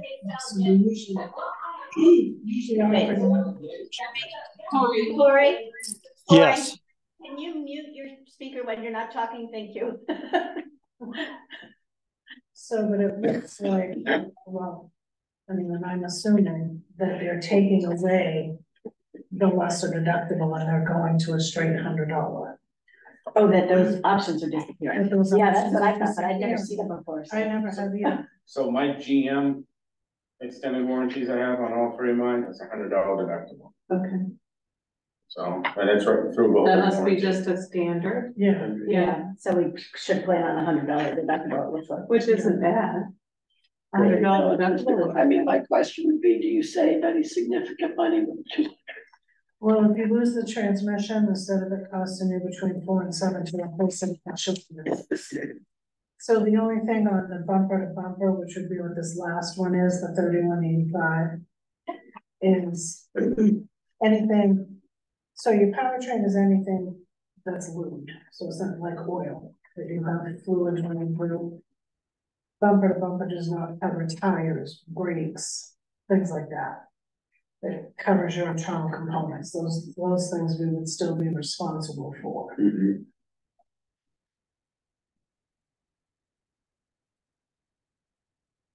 So I think, I mean, honestly, on a pre-owned vehicle, if we do anything less than bumper to bumper, we'd be doing ourselves a disservice. But we also need to see where we would find this money. We have roughly 30,000 left for vehicle purchase. So 3185 would have to come out from somewhere. And Corey, did they give you any indication of, obviously, when you buy it at the time of purchase, it's gonna be the lowest amount, how long they'll hold this quote for? So if we fund this after town meeting, like will the quote change at all, do we know? I don't anticipate us putting 5,000, like 12,000 a year work. They didn't give me an indication as to how long that quote is good for, but I certainly can find it out. It's usually just based on, this number. When you put it on at the lowest number of miles, it's usually gonna get the best rate. If he had the money available in his budget currently, would you consider paying it out of the current budget? I don't see why not. Which I could check with Nick tomorrow. Would be $3,200. You seen why that couldn't happen? 3,200 for an amount like that come out of their current budget rather than Having to wait. having to wait. No, makes sense to me. Dan, any hesitation from you? Yeah, I'm not real big on the warranties. Well, unfortunately, when you get one from Darlings, you get 1 month. And whatever's left from Ford, which most companies are 3 years, 36,000, bumper to bumper, 5 years, 60,000. And what's the year of this truck, Corey, again? 2019. So the bumper to bumper is already gone and there's limited powertrain. So Dan, are you kind of thinking like if you did a self fund as a way to help care for those unexpected expenditures, you'd be more in that, like save some money, tuck it aside. To me, we bought a used truck. That was the whole point. We were just trying to buy a cheap used truck. We paid more than I really wanted to for this truck, and now you're adding on another $2,000 or $3,000 on top of it. And I'm not crazy about it, so I'm probably gonna vote no anyway.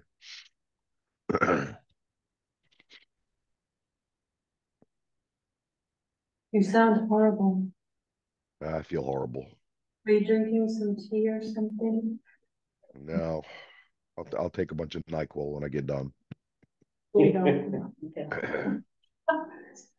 Well, Okay, so, that's our pleasure here. I guess I'd just like to say, I think what Melanie talked about is really important because parts break. And we know that some parts are really expensive, right? So I'm not thrilled about an extra $3,200, but if we're gonna spend the money for a used truck that has some risk associated with it, some, right?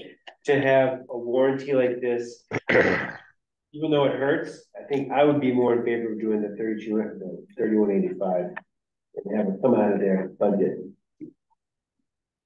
Cause I know you, with just a couple of expenses, a couple of repairs, you'd burn up $3,200 pretty quickly. I know one of my trucks, my extended warranty had issues that, I paid for it, and I've actually paid for 3 extended warranties, what it cost, but I paid for it. So. I hear you. Yeah, it's so easy to rack up $1,000, $2,000. I mean, this is a rare end of $5,000 job. Well, And I guess, Corey, I just want to be sure with them that what they're saying it covers is they're covering it on a used vehicle as well as a new. I'm pretty sure they are, but I certainly can check with him tomorrow if that's something you want me to verify. Yeah, I just want to make sure because there's things like brakes, and is that going to be covered, even though it's not new? Because some of the fine print, I have old lady eyes, so it's super easy to read. So I just don't want anything to come back and bite us in the hind. I know GM brakes are not covered. Right. I don't think they're covered. I mean, he never mentioned it, but who knows? Stranger things have happened, but I certainly can ask that question if it's something that's on your mind, no doubt about it. Yeah, because I just want to be sure, because it does say under the more expensive plan that brakes are covered. But I've also had other folks come to us and say that they did an extended warranty elsewhere and things weren't covered, like the bolts that you need to put the replacement part on. And that they were expecting $100 and instead their bill was $400 because asinine things like that aren't covered as part of it.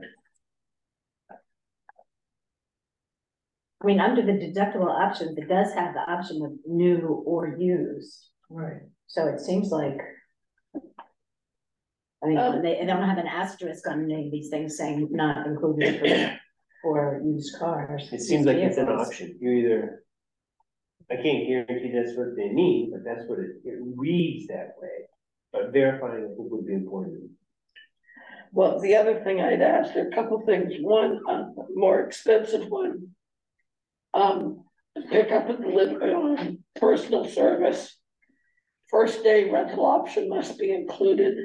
I don't know if we have that or if that's more money. I mean, I don't know that we need that. But if you look at the drive on with personal service, on the other one, I think it's drive on with valuable benefits. And the standard option gives you $60 a day. And then my other question is, will they cover this where it's a commercial, owned by an entity commercial vehicle? No, Or will they say, no, this is for personal usage vehicles? And just, I would want to make sure they knew that this is like a town truck and they're gonna cover the warranty for the town. I know They definitely know it's a town truck. It was explained that that's what I was looking for when they brought it down from Bangor.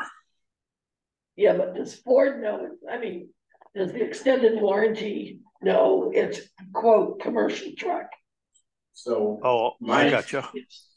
Yeah, my extended Wait, warranty. Bruce has something to say. My extended warranty state that they are commercial trucks, that they are used for business. Right. So I think that, I mean, Melanie sells more vehicles and But I think it has to specify if it's a business vehicle, you're getting extended warranty, it has to state that in there, or they can use that clause against you to not pay the extended warranty. We just want to make sure that that's very clarified and it's in writing. Yeah, because I also just had a lady come back the other day and she was having her oil changes done by her son, who's a mechanic. And her warranty company said, no, No. they have to be done at a certified service center. Sure. In order for the warranty to apply. Yeah, and that's true for the GMs. Yeah. Has to be done by GM.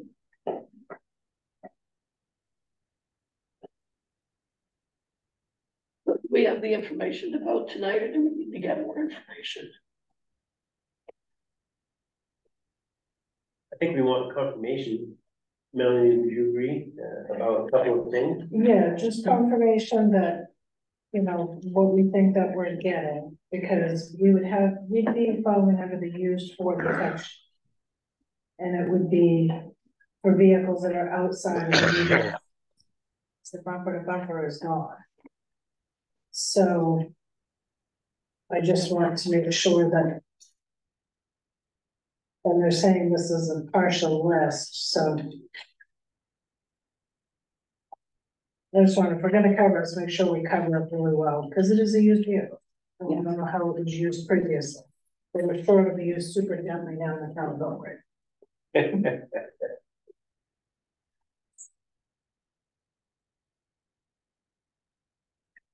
Okay, So we want Corey to maybe confirm a couple things that we brought up, is that correct? Right? Yeah, And then we should maybe talk about this at our next meeting.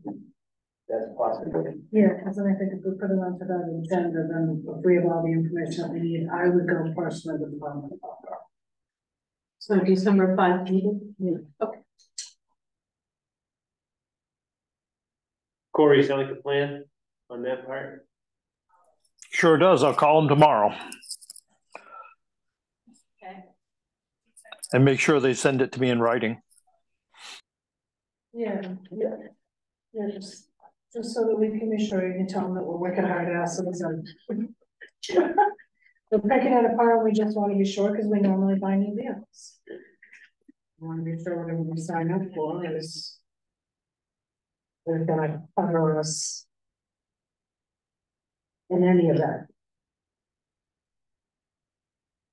Okay, and then is there something else, Corey, besides the?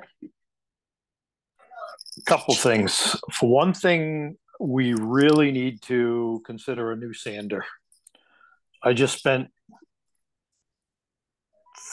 a little over $1,000 and waited 2 months for parts to get the one that we got going just yesterday. We really need a backup sander, a smaller one for the F-250. So the other one's just starting to fail, Corey? Well, rust kills, I mean, salt kills everything, and it killed the motor. We had to buy a new motor. The brackets on the bottom of them, it broke right off. The electric clutch system was all worn out. The sand and salt just destroys it. So if we go down, then we're going to have to try to find a way to hire somebody to come in and sand, and that's going to be a bigger problem than what we got with the one we're dealing with. Now, Corey, didn't we buy a new sander a couple of years ago? Yeah, I think that's a 20 or maybe a 19. I do believe. I don't have the list in front of me. But the motor was shot. The brackets were the engine block was broken from the vibration, and everything was rusted up. I did manage to get this chain out of it and soak it all summer long, the bed chain, but that'll have to be replaced next year. The salt just kills everything when it comes to a sander. And the steel one that we have now. Yeah, it's stainless steel one, but stainless steel is fine. Everything else is rusting away.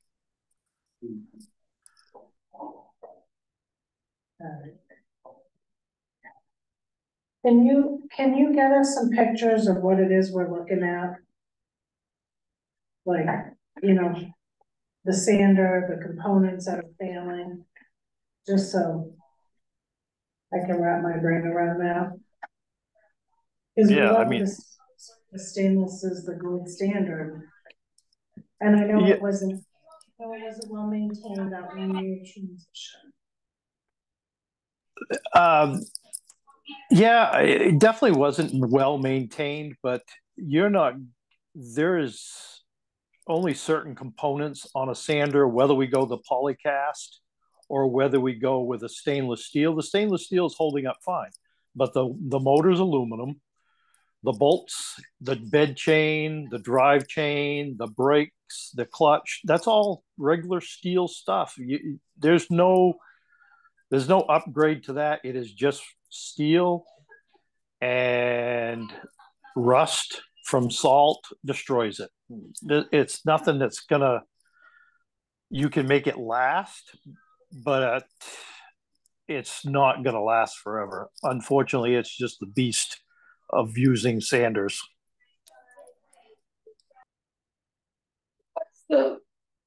What's the normal lifetime on a sander? I mean, you have a 5-year life history. I don't know the normal lifespan. I mean, I know when I worked at Central Maine Motors, I replaced both of the ones that we had. When I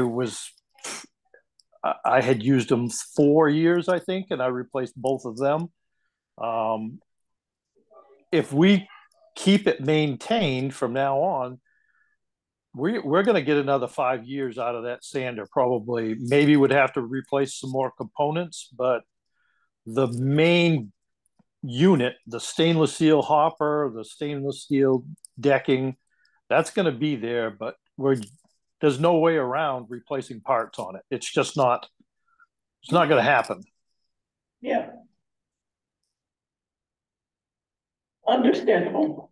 Okay. So where would the money come from for one of these sanders if we choose to buy one?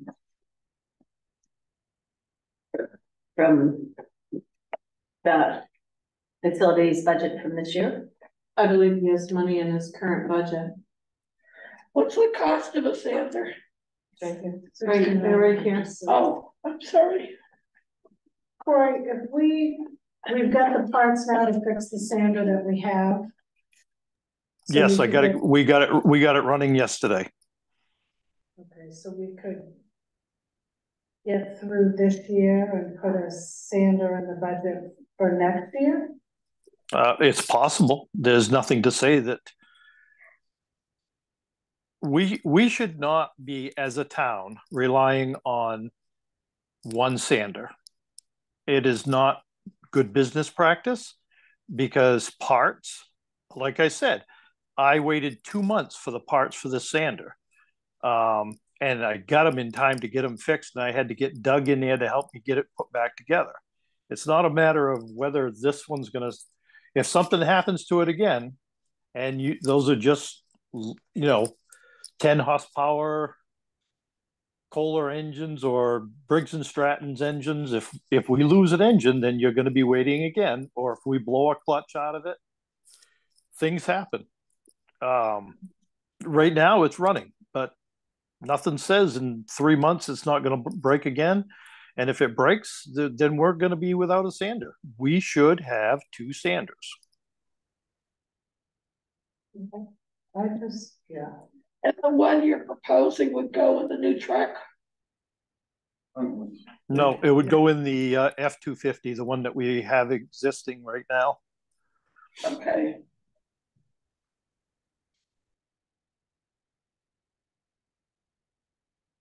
So do we have enough information to vote tonight, or do we want to wait? You had asked Melanie for pictures, correct? Yeah. Kind of want to understand the device a little bit more. Yeah, and I think, usually 5 years is, most folks with towns with a capital improvement project will get replacing vehicles on a 10-year span, and plows and sanders on a 5-year rotation. So if we're not getting 5 years out of this, you know, I hesitate for us to purchase another one. If the shortened lifespan might be because it wasn't cared for properly in that transitional period.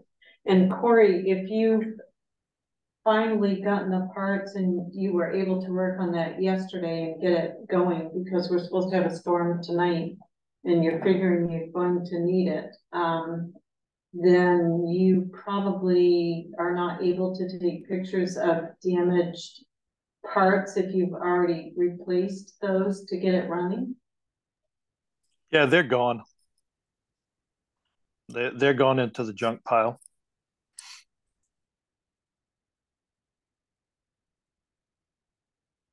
Well, it seems to me that we probably need another sander, so it's a question if it's in the budget or not. Right. If it's in your budget, then we probably should go ahead and get. We don't have money designated at the time, but from monies that will not be expended by the end of the year, there's money. Chris? Is there gonna be money enough to do that and the extended warranty? Yes.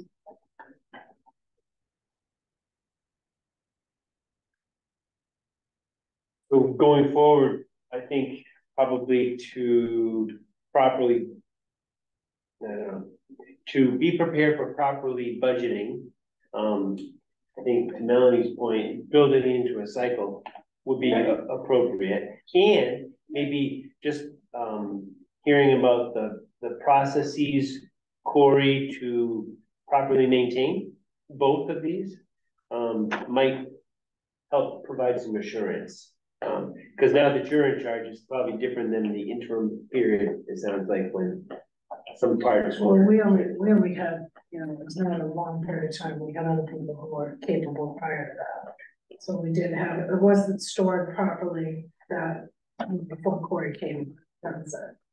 We want to make sure each of these are stored properly. Yeah, and I just hesitate for us to keep purchasing stuff in the event that something, I don't know. It's like me, I don't have two vehicles at home in case one of them breaks down. So, and I just, I feel like, you know. So what do we do if the sander breaks down and we parts for a month? So what we've In done in the February. past is we have contractors in town that sand. So we've said, can you shoot sand over here or there or wherever? Which seems like it would be less than $50 a storm then. I mean, disadvantage is the person that used to do that is no longer with us. Right. And and this person that took over the business, I don't think has the capability. He may. He's sanding me.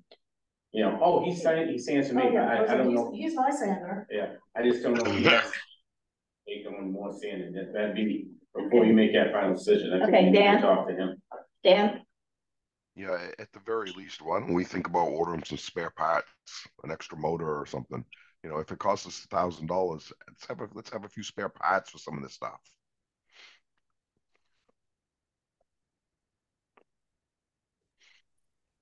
We can order parts, that's for sure.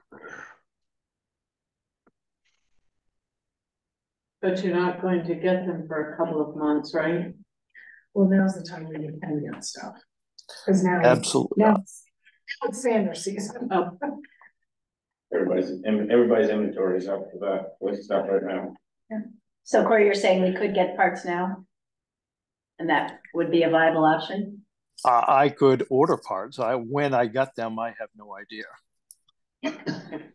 It's worse now. I mean, I would imagine it would be worse now getting parts than it was in the summer when I ordered the parts to get it repaired in the first place.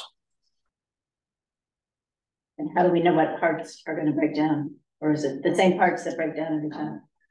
Chains, sprockets, bearings. Anything that moves. Yeah, all the, I guess, Corey, Moving correct me on parts. this, and even moving steel parts. The stainless steel parts ain't gonna fail, it's the moving steel parts that are failing, and I, you know, a lot of it, the shortness on this one is, a lot of it, I don't think there was 1 year transition, not to transition, but there was 1 year after it was bought, I don't think it was clean. Yeah. So. When I took it out last fall to use it, it was still had sand in it. Yeah, that's that's what I mean, not clean sand stuff. That salt and sand sitting there all summer and the rain gets in. Everybody knows what it does. I mean, it will eat it all up. Okay, so what do we want to do? This is not my area of expertise.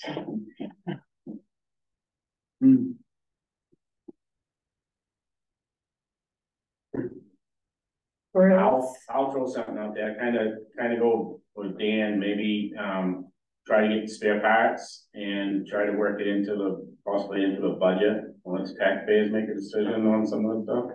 And can we look at purchasing a used sander? Well, if we can find a poly sander, I mean, I've got somebody who's replacing their sander this week.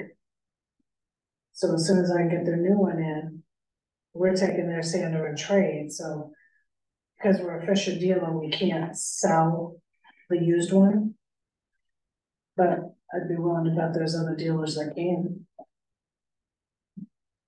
Would picking up a used poly sander make sense?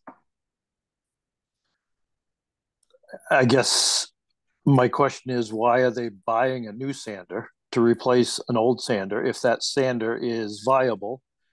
And so what they're doing is they're replacing a problem sander with something that's more reliable and not putting the extra cost in it that we would have to put in it to make it work. No, it's actually because they're buying a truck with a plow and a sander, because this is part of their capital improvement. So we're taking their whole thing as one package, so they got a little bit more value for their trade. They don't have a second vehicle, they have one vehicle that they replace every 10 years to do their entire facility, which is 1, 2, 3 assisted living homes and end of life care. And so it's a massive facility that they do one vehicle every 10 years and they have one plow and one sander. So they're at the point where they're replacing them, and the plow and the sander are both at their 5-year point, so they're doing the whole thing as a package. So would it make sense to have Corey look at getting parts, see what the availability is? And if he can do that in this year, and then put into the budget either a used sander or a new sander that could go into next year's budget? Would that be a way to sort of address both issues? Maybe there is a used one that would work. Maybe we find there aren't, but at least we've checked and we know. In my opinion, that would be a great start. It could be that Corey looks into this and finds out there's no way in heck they can get any parts right now. It could be, I don't know this, that everybody and their brother is ordering parts right now and they can't get it till March. Well, by then, if we have a breakdown, we are in the creek. So what if we look at that and come back to the next meeting? If that would be okay, that would be my recommendation. Find out, Yeah. really assess the situation before we have to spend some more money. More phone calls, Corey. That's okay. I can make phone calls and I'll get the information we need. Okay. Thanks, Corey. Thank you. Thank you. Okay, anything else on the list, Corey? I've got a couple more things on the list. When we bought the tractor, we had discussed the funding of a snow blower at the same time. We bought the tractor with the plan to add to it later on. So I would be requesting that we get the snow blower that goes to the tractor. And then right along that line, the next request, just so it's all there, I would like to purchase a Cornex box or a Connex box or whatever, a storage container to empty out the garage so we actually have space to work in there and move around.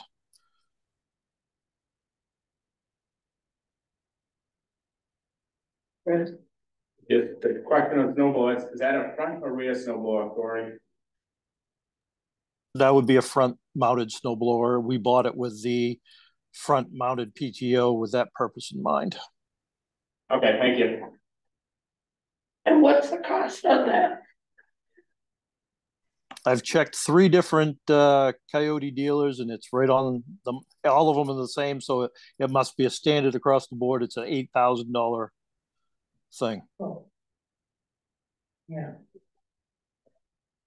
I think I just threw up a little in my mouth, Corey. So I guess this is, so when we get a blank sheet and there's a whole list of needs, what I would like to see in our book is everything is behind us that we're gonna be looking at to consider. So that we have the information and we're not trying to decipher it while we're here. And I think that we've got to really look at what's our capital improvement plan for facilities maintenance.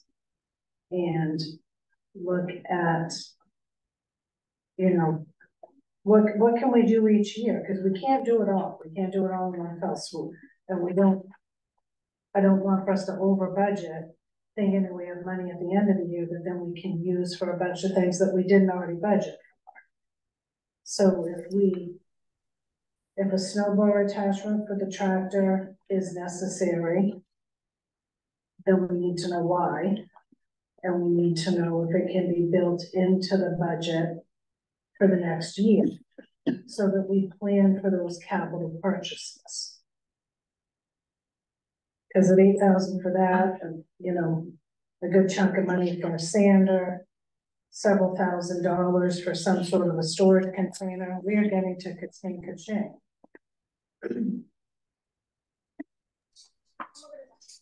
And I think everybody will be surprises, especially at the end of the year. You know, I'd much rather we plan. So what's in the garage that would go into the storage unit? All the lawnmowers, summer equipment, stuff like that. Now, we haven't added anything on yet, and we have no room to move. We walk around equipment to get from one side of the building to the other. Everything is under cover, no doubt, but there is absolutely zero room to do any moving around. Bruce can attest to that. He made the comment the other day when he was hanging the heater that there's no place to work in here, none whatsoever. I sent Lorna a few pictures a minute ago of how the garage looks at this point in time. Well, this is one of those things, like Peter and I keep saying, we as a board want to go to all of the facilities and actually tour them and see them, so that when you're saying stuff, we are like, hell yeah, I saw that. Or what if we did this differently? And I for one on this board would like where are we at with the amount of money that we have spent on that garage? How much has that garage cost us? Because we didn't have that garage previously. And we had, our equipment was undercover and under wraps. And so now we have this garage, and the whole purpose of building this garage was to have our equipment in it, not so that we then have to purchase something else to put the equipment in so that we can be in the garage. So I did not plan the garage. The garage did not have the tractor in it. The garage did not have a skid steer in it. The garage had no place to store the sander. There is no storage in that garage for what we have for equipment that we've had other than a tractor that I purchased. I did not plan the garage. I did not build the garage. I am finishing the garage so that it's usable. And the only thing left to do at the garage is put a lean-to on the back of it and put a bathroom in it. If and when we get water, we'll have the accessible use of a bathroom. What about the garage at 10 Dalton? Is there any space in that? Thank you, that's what I was gonna ask. yeah. There is no space in that. That is full of metal roofing that we're going to use for the lean-to that's gonna go on the garage. There is a 2 lawnmowers in there, I think, or a lawnmower. There is fire department parts in there. There is a bunch of piping that's left over from the cemetery, some sort of sonotube, and then we gave the history house part of it, and they took up a bay of it. So now everything that was in there is even consolidated even more.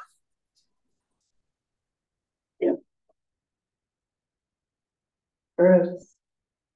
Corey, does Kenny have any empty containers up at the transfer station down by the demo wood?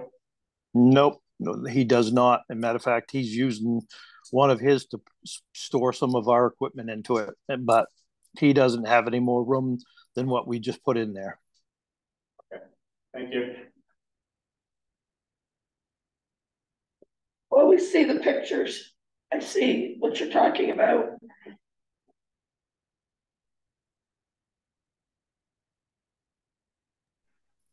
It's a tad tight. Mm-hmm.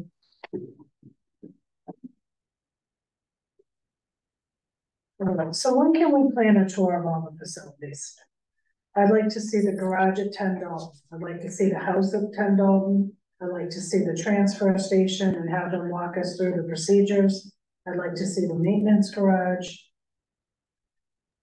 I'd like to see North Belgrade. Anytime anybody wants to take a tour of anything, give me a call, check with Lorna, whatever. I will be gladly to give you a tour. Yeah, because I feel like, Peter is at a disadvantage and I'm at a disadvantage because I haven't been in the maintenance garage since we first put it up. So do you want to set a date, set a Wednesday? Would you be able to take any time off, or you don't work on it? You have Wednesdays off, right? I have Wednesdays off for the most part, yes. Or tomorrow. Wednesday. I'm not saying this week. No. Another Wednesday. How does that work for you? I mean, we're not gonna be able to get all 5 of us together, so. I would say. We've done it previously. Well, it was been several years. It's probably been 10 years, but we did have the full board for all of the facilities. But you could do it at a few, 1 or 2. Right. Right. I mean, I'm flexible in my schedule. I'm generally flexible. I would say set a time when you two and Dan, the three of your schedules are more constrained, can go. That would be, the determination. Don't worry about me. I don't need to go. I was through all these buildings today, so. Yep, you were doing Okay. fire extinguishers. So. Yeah, you're on all the time. If we do end up buying a container, I ain't saying J&A on it. One thing, where are we gonna place it? For 1, 2, if it's going anyways around the cemetery, it should go in front of the cemetery committee first. So they can, as we try to have things look nice, I think we start putting containers and stuff up around the cemetery, it's gonna kind of look pretty. So it should go in front of the cemetery committee and they can make a recommendation, bring to the board yea and nay. If they want it up that way, I mean, of course, the board has the final say. And then, like I said, I understand storage 100%. I just don't want to see the cemetery getting kind of blocked up with clutter. We certainly could hide it at the cemetery in behind Plan 6 easy enough, but I know there's plenty of room that Kenny would let me set it over to the transfer station also, just so that we have a place to get things out of that garage. Yeah. And like I said, I'm not against it. I'm just saying I'm against it where you can see it at the cemetery. But I mean, that's up to the cemetery committee. I'm just one person. So. Okay, so how about next Wednesday, Melanie? 29th? How does that work for you, Peter? What would you have to do, Peter? Could you do a Sunday? I can do Or morning? a Sunday. Yep. I know the 11th we're busy. Corey goes to church on Sunday morning. Yeah, That would be overtime for him. right, that would be overtime for Corey. Like, if you guys need keys to get in, I can Yeah. get you guys in. We don't need someone to walk us through them. Well, except the transfer station, that is actually kind of nice where they kind of show you how they, what they do and where they do it and why they do it and where they do it. Seems to me as though we should have, That would if Corey has concern over it, he should be there. Right, I think Corey should be there, because he's the one who's raising the concerns.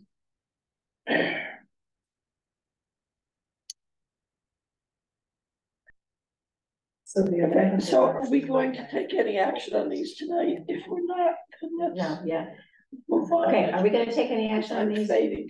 I don't think so, so let's move on and let's try to schedule a time Yes, at two of you and determine the best time for you, okay. okay? And then let us know. And we can, yes, Lorna? Do you want me to get additional information that's been discussed and bring this to you for December 5? Yes, please. Yes. Okay. I think we should. All right, I'll mark that.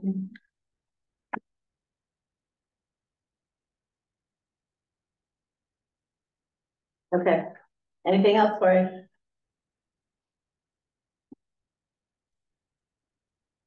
I don't think you. No. Yeah. Okay, Corey, we're gonna Sorry, call this. nope, I'm good, thanks. Okay, thank you for bringing all this to our attention. Corey, would a Wednesday or a Sunday afternoon work better for you? Wednesday, Now, if we do something after 5 o'clock, of course, it's gonna be dark. Is there gonna be enough lighting everywhere? Like the electricity's on the dog property, right? yeah, we can do after 5, that's fine. Or after 5:30, because we'll take you out back here, you know. Yeah. Right? No, that's right. I just, sorry. Okay, so you guys work that out. Yep, we'll work it out. All right, Thank you. thank you, Corey. Thank you. Okay, all right, moving on to abatements and supplementals. So this was the information from your last meeting, and I had failed to give you copies of the pages with the figures. This time you have them. So. And I know, Dan, you can't vote, right? Yep. Right. Correct. I'll make a motion that we open the abatements and supplementals. Second. Discussion. And I move that we approve the abatement number 2308 for Richard Allegro and Kathleen Atkinson. Net 5, lot 1E, difference to the abatement is $533.42. I'll second that. All in favor? Yes. Yes. Yes. Yes. Carol? I'll vote yes, so 4 yeses. I move that we approve the abatement number 23-09, Jody Tyner, map 15, lot 15-1. The correct land value in the amount of $264.95. Second. All in favor, Melanie? Yes. Peter? Yes. Carol? Yes. Dan's abstaining from all these, right? Yeah. Okay, and I'll vote yes, so 4 yeses. I move we approve abatement number 23-10, Dana and Kelly Duran. Map 13, lot 105M. In the amount of $790.29 to correct the building value. Second. All in favor, Melanie? Yes. Peter? Yes. Carol? Yes. I'll vote yes, 4 yeses. We will need to change the dates on these though. We have November 8th on each one of these. All right.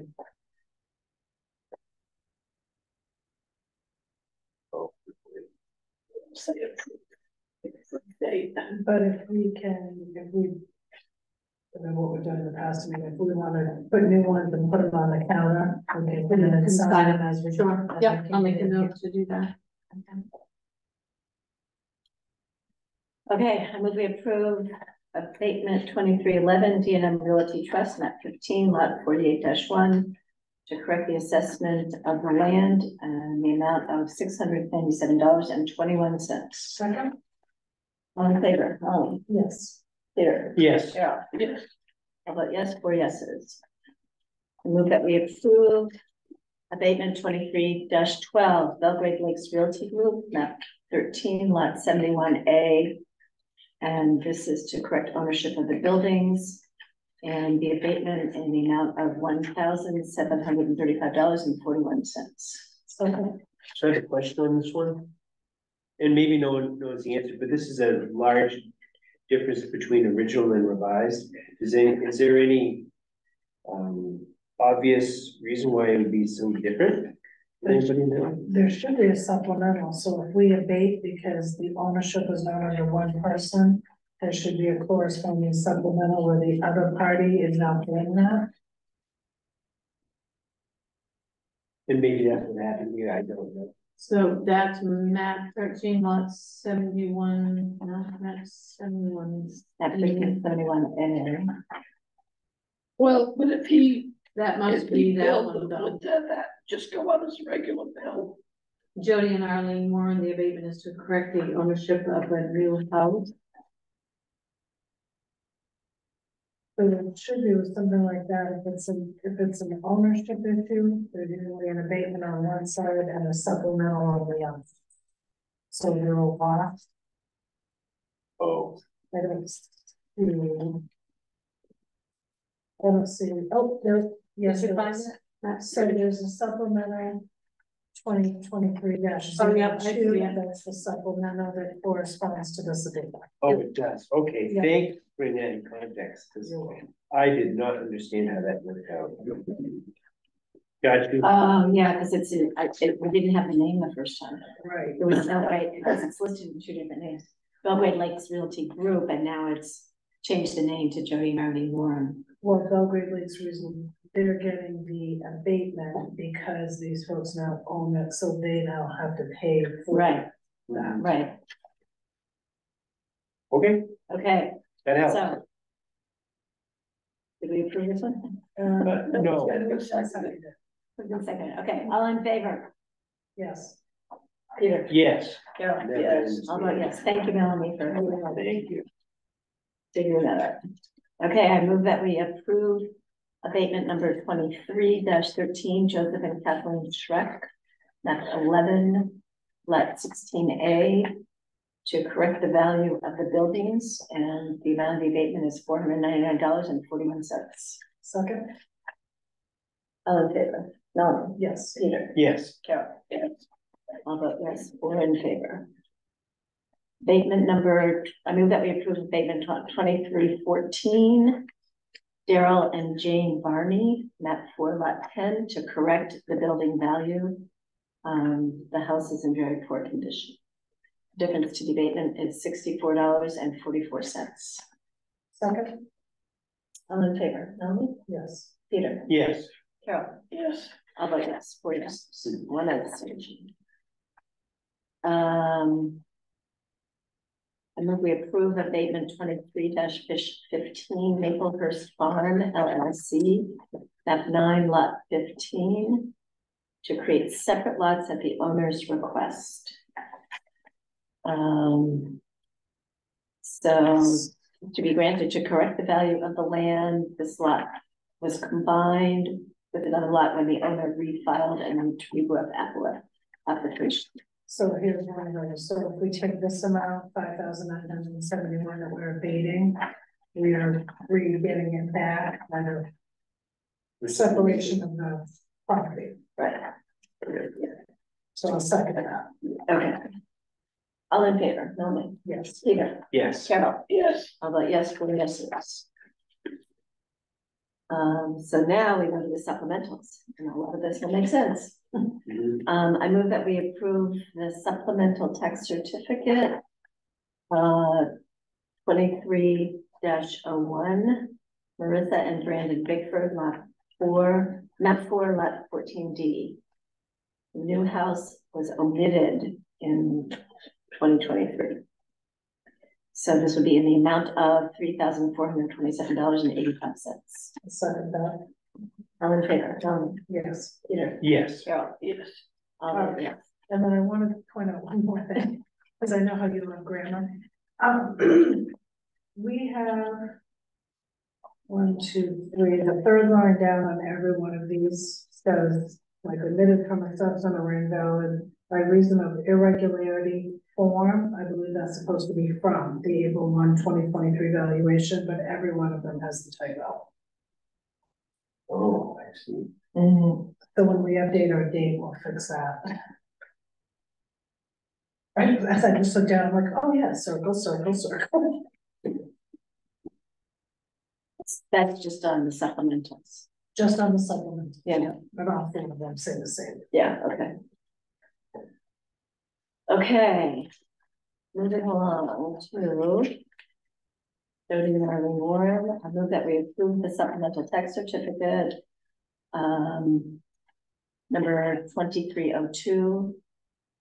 For Jody and Arlene Warren, map 13, lot 71C, to correct the ownership of the new home.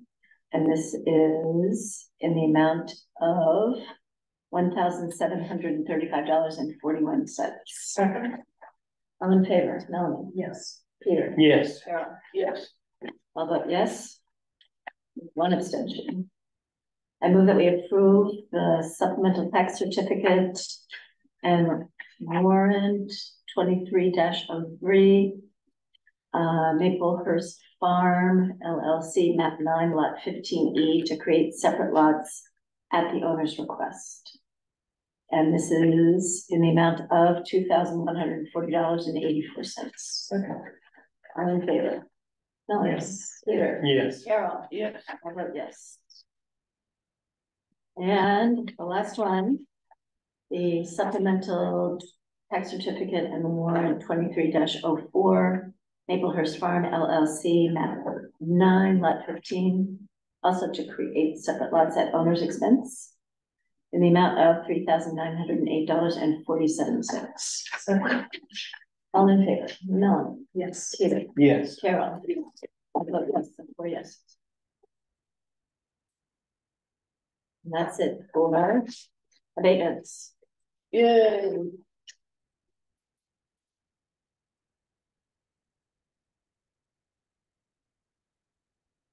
So did we get these forms from Rob?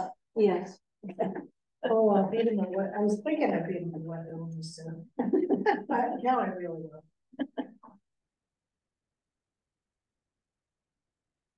Okay, and now we have the open discussion of the diversity declaration, a municipal resolution. Second that over.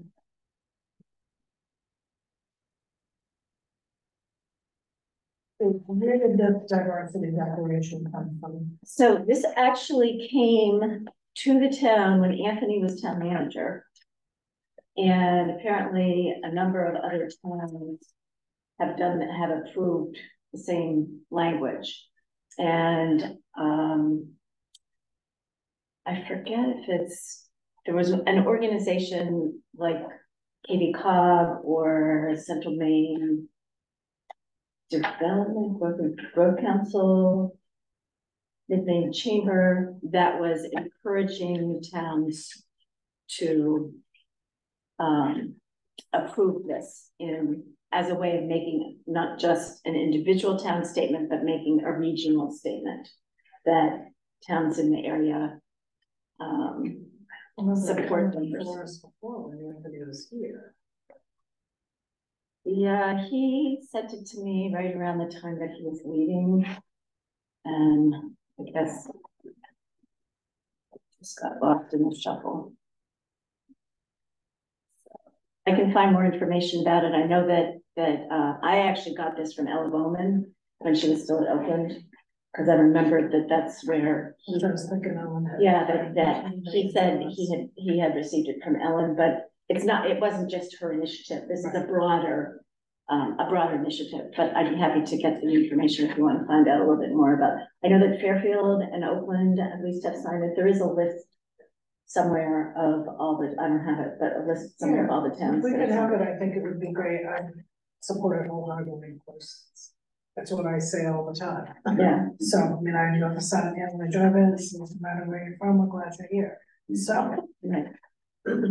So do we want to go ahead and vote on it tonight? And I'll get the information, or do you want the information before we vote?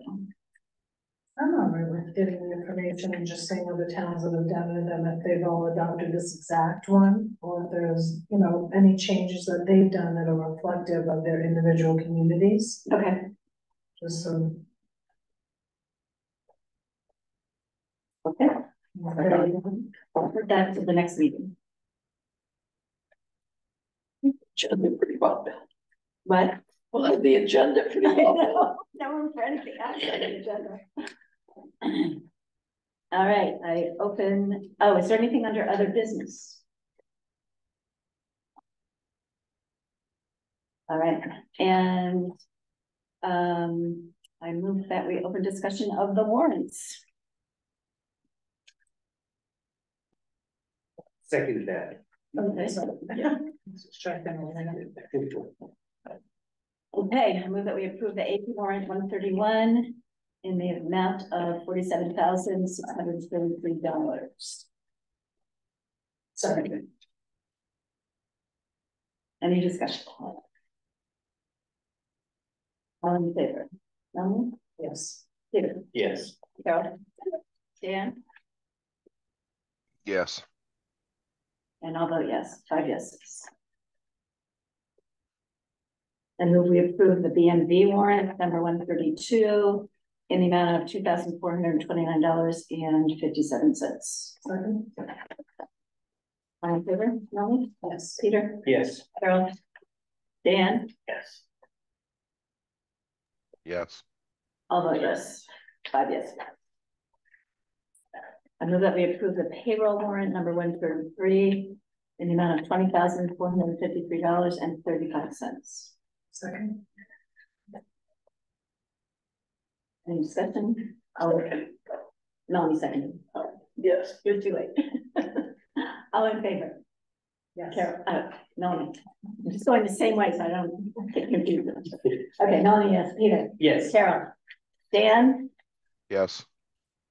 Vote yes, 5 yeses. I move we approve payroll warrant 134 in the amount of $147.43. A second, did you miss it, Jack?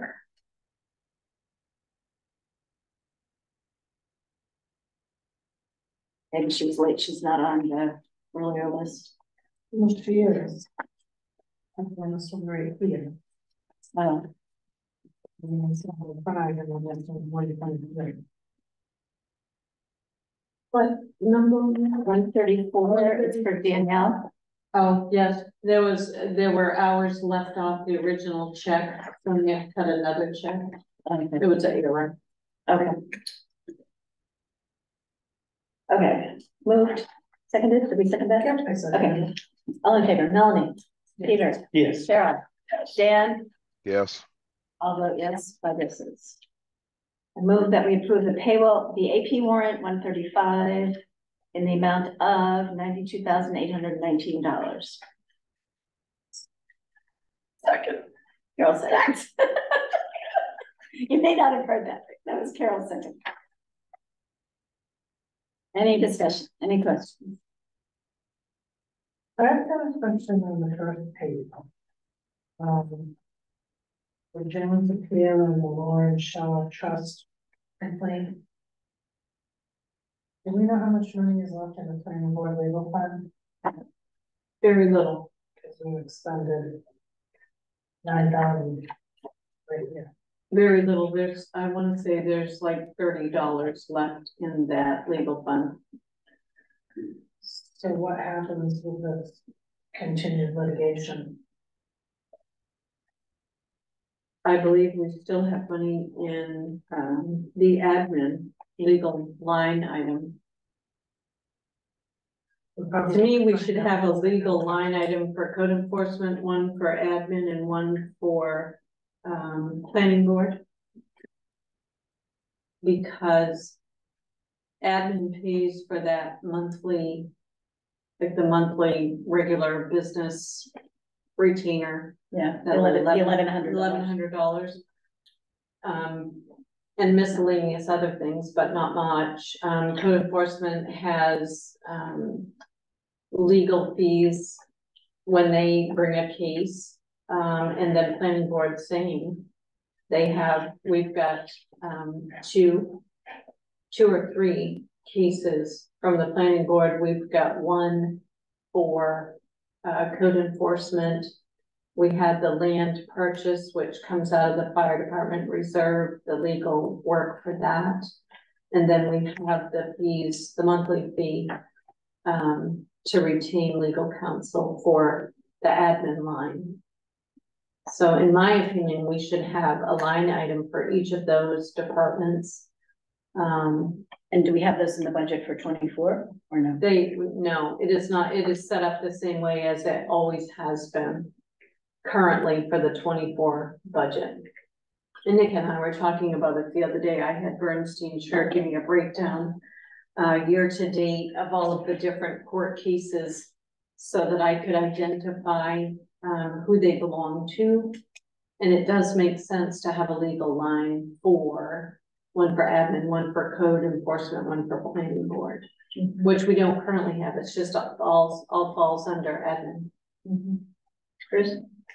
So, Ellen can vouch for some, so can't Dan. This is one of my big pet peeves as taxpayer in town. One, is there any way to prevent all these litigations? Are we doing something wrong that's causing these litigations? We spent an awful lot of money for attorney fees. That's why these line items to attorney fees went away. We knew and we developed a line for the planning board just in case you had to have litigation. My gosh, we're in litigation all the time. Well, Why? legal used to be, I think we were like 12,000. For the whole year. 25,000. So what are we doing wrong as a town that cause so much litigation that the town has to pay for? My understanding the last time I don't know it's that we're doing anything wrong. I think that we're trying to make sure people do things right. Well, In okay, some of these cases. so are we trying to make, so is there, and I know this is confidential and a lot of stuff can't be discussed, but in most of these cases, is there any way to get recompensated for the attorney fees? If not, then we need as a town to start relooking or writing an ordinance so we can. Because I know other towns, yes, they have litigation, but my gosh, I mean. Well, part of the settlement should be if we win the case, then they need to pay the attorney fees that we incurred. Right. Because they took us to court. Right. They took us to court. And some of the cases are, they're pre-Hans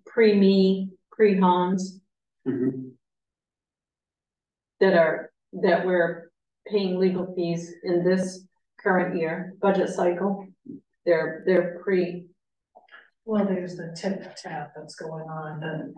The previous one said yes to this, and now we have. But there's some additional stuff in that one that's causing us to keep coming back. I mean, I can tell you, come budget in time and come town meeting time, I will speak at town meeting, I will speak very strongly on attorney fees. Very strongly. I did the last time until we made a change, and I'm going to again. And I will, that if it takes an ordinance being written to correct this, then we need to get on the ball, because I thought the planning board was already gonna draw up a ordinance the last time that this came into a big play on attorney fees, and we went from 12,000 to like $60,000 in 1 year. It's like, what? Yeah, well, and they're two different items. One is the regular $1,100 a month that covers a lot of the mundane stuff, and then the separate accounts are for the lawsuits, and that's not included in the monthly fee. That's over and above. Right, that's over and above. Right, and so, as somebody said, that if we win the suit, then part of the settlement can be that they pay our attorney's fees. Right, but if it's not written in an ordinance, I don't think we can do it. I mean, I don't know that. I don't know what the, it's something that legal or MMA would have to answer on that one, but I think there's gotta be a way to. Attorney's fees covered in the past. Well, there's been Yeah, I, however we do it. We can look into, we yeah, can. I know the last time they asked this, You can pay us back at your leisure. right, Right, No more of those, Emma. right, yeah. right. I'm just saying, it's a the taxpayers will not be happy to hear that. We're- So let's wait until the case is settled. Yeah. Because that might be a different outcome, might be a wash. Or, you know, All better. all I can tell you how our record goes in this town is we're always in the loss by thousands. No, that's not the case. Well, we pay and pay and pay and then we prevail. But if we don't have a mechanism to have them compensate us. I say, I know one of the cases that we spent more money in attorney fees and probably what we collected. Okay, any other questions? Just so you know, in the main statute, it says in the prosecution of a violation by a municipality, the court shall award reasonable attorney's fees to the municipality if that municipality is the prevailing party.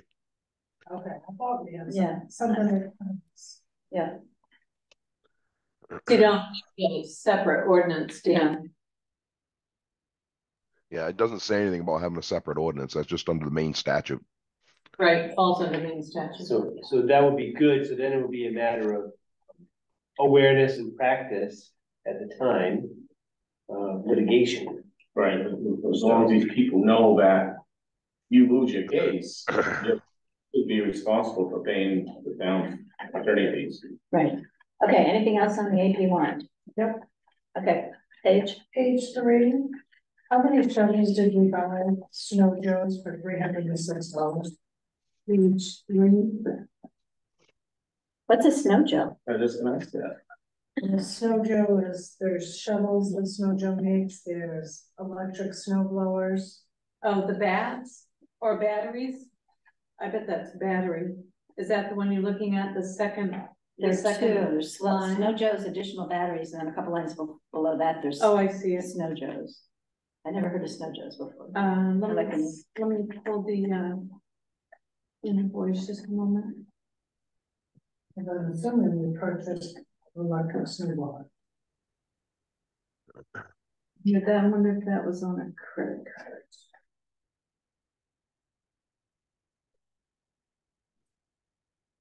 It was under card member services. Okay.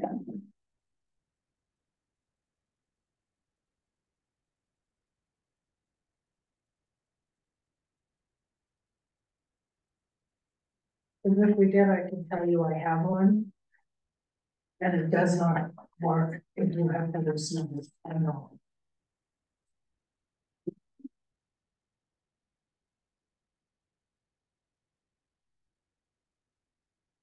I would yes.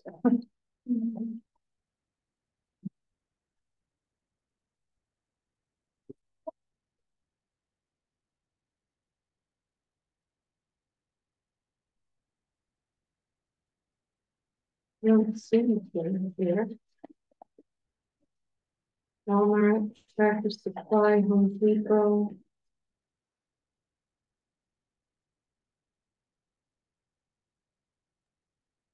I don't see anything. No, Joe.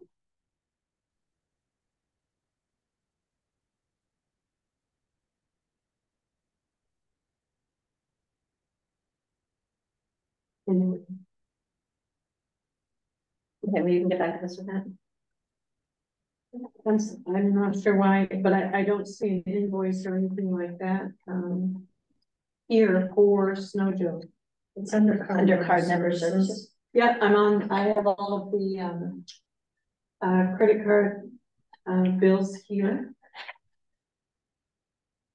But I don't see anything under Corey for Snow Joe's. There's Corey's right here, but all I've got are these, Walmart, Tractor Supply, Home Depot, and Home Depot. And I don't. Is there an electric snow blower on Home Depot or Tractor Supply? Yeah.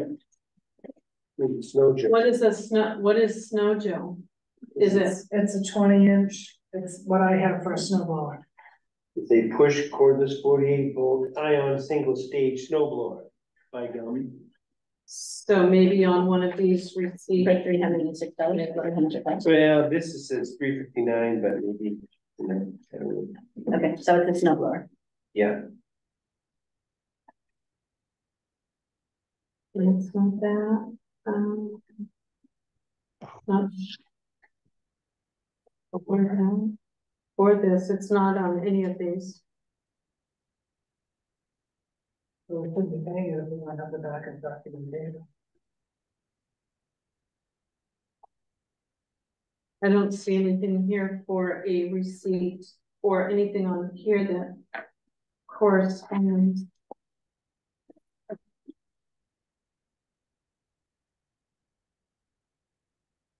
Nothing. Okay, well.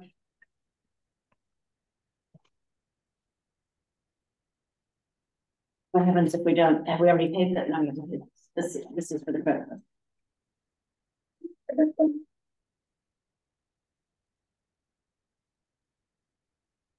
I'm sure I can get, see, I see, Home Depot and Tractor Supply, none of these are, Home Depot 223, Home Depot 138, Tractor Supply $22.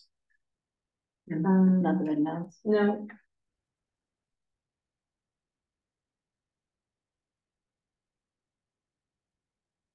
Okay, well, do we want to deduct those amounts until we get to? Or I can, when Nick comes in tomorrow, I can check with him and check with Corey as well. To see if I can track down the receipt and scan that and send that out to you all. Okay.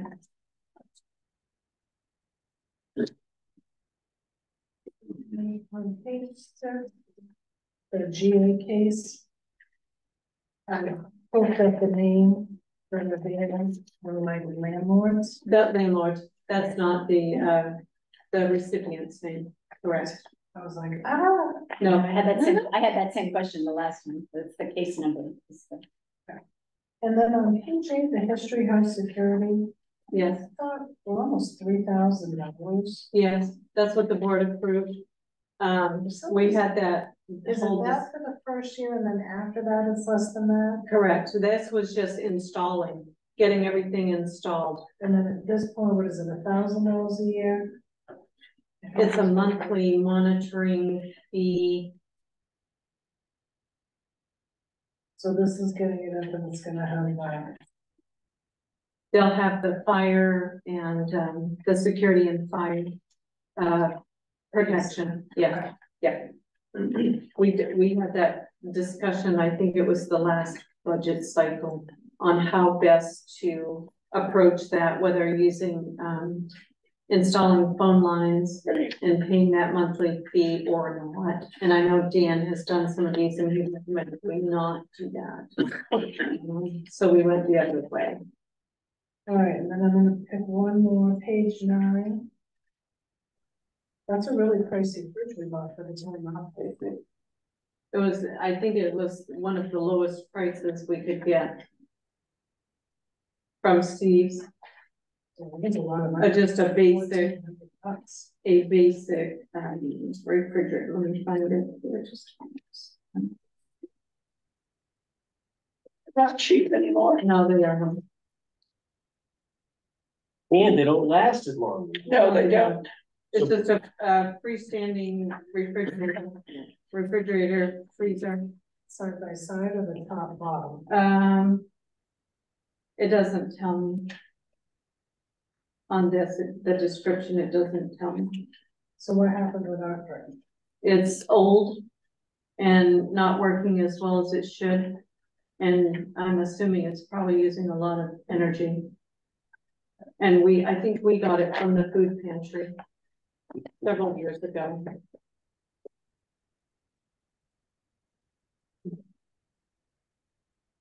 Okay, any other questions? Yeah, Barbara, Yes, Dan? can we look at getting rid of the fax lines we keep paying for? There's very few places that use faxes anymore. Most people scan and email. I haven't used one in my business in years. They're almost archaic, aren't they? Do you use one? Yeah, I still have to have You it. do too? Yeah, I faxed stuff all the I would I time. think you think have to have an ID insurance cards company, that I think, way. but don't quote me on it. What was that? ID cards, they come in that way. Yeah, I know my insurance company fax it here if I forget it. Right, but they could scan it and email it just as easy. And any insurance company could send you cards, just scan them and email them it's doing the exact same thing. You don't have to pay for an extra line. I get mine through email. So Let's check with them. let's check Yeah. and see if we can start saving some money because it's an extra line we don't need.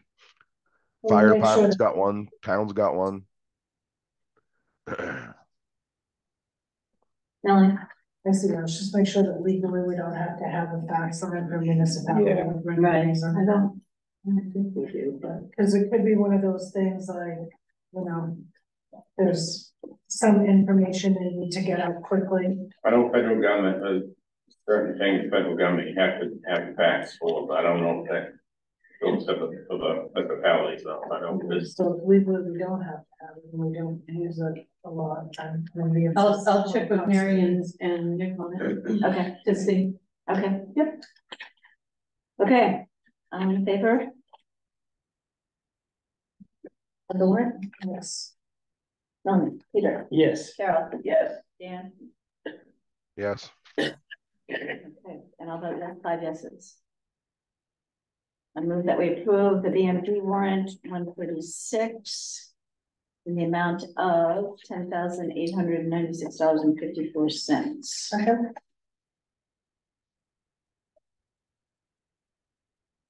All in favor? No? Yes. Peter? Yes. Carol? Dan? Yes. I'll vote yes, I'm in favor. And I move that we approve payroll warrant 137 in the amount of $20,834.55. Second. All in favor, Melanie, Yes. Peter, Yes. Carol, Dan, Yes. I'll vote yes, 5 in favor. Okay, that's it for warrants. Now what? Where's the- Okay, town managers report. I included that, short report in your packet, if anybody has any questions. Read it out, Lauren. I'm sorry, do you want to just read it out so we always have them in the recording what the. we have scheduled refresher training for Trio Web in January with a go live date of February 27, 2024. So we scheduled that so that it would be after the audit, so that it wouldn't interfere with any of that. We've conducted interviews for the open position at the transfer station and hired Chris Cogswell. He will replace last week retiring January 1. Reminder that facilities are closed Thursday and Friday this week in observance of Thanksgiving. The deadline to have secret ballot warrant articles completed is January 17th. And our next budget work session is December 11th at 6 p.m. And I'm working on warrant articles. I'll send those out as soon as I have a good draft, so that everybody can take a look at those beforehand.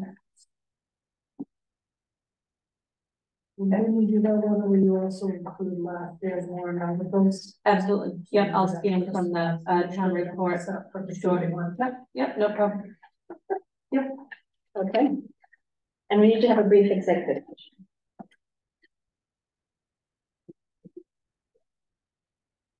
Bruce, thank you. Have a Thank good you, night. Bruce. Cheers and very soft. We're gonna have to go Take too long before you one go. of these chairs. I know I should just say at the end, We'll put your name on it, director.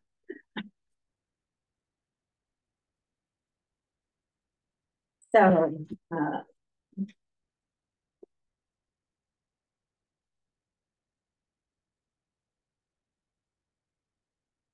Everyone have a good night and good Thanksgiving. happy Thanksgiving, Bruce. Take care. Hope you don't get called out. okay, Mr. Bourne, we're to executive session, so this time. And that's.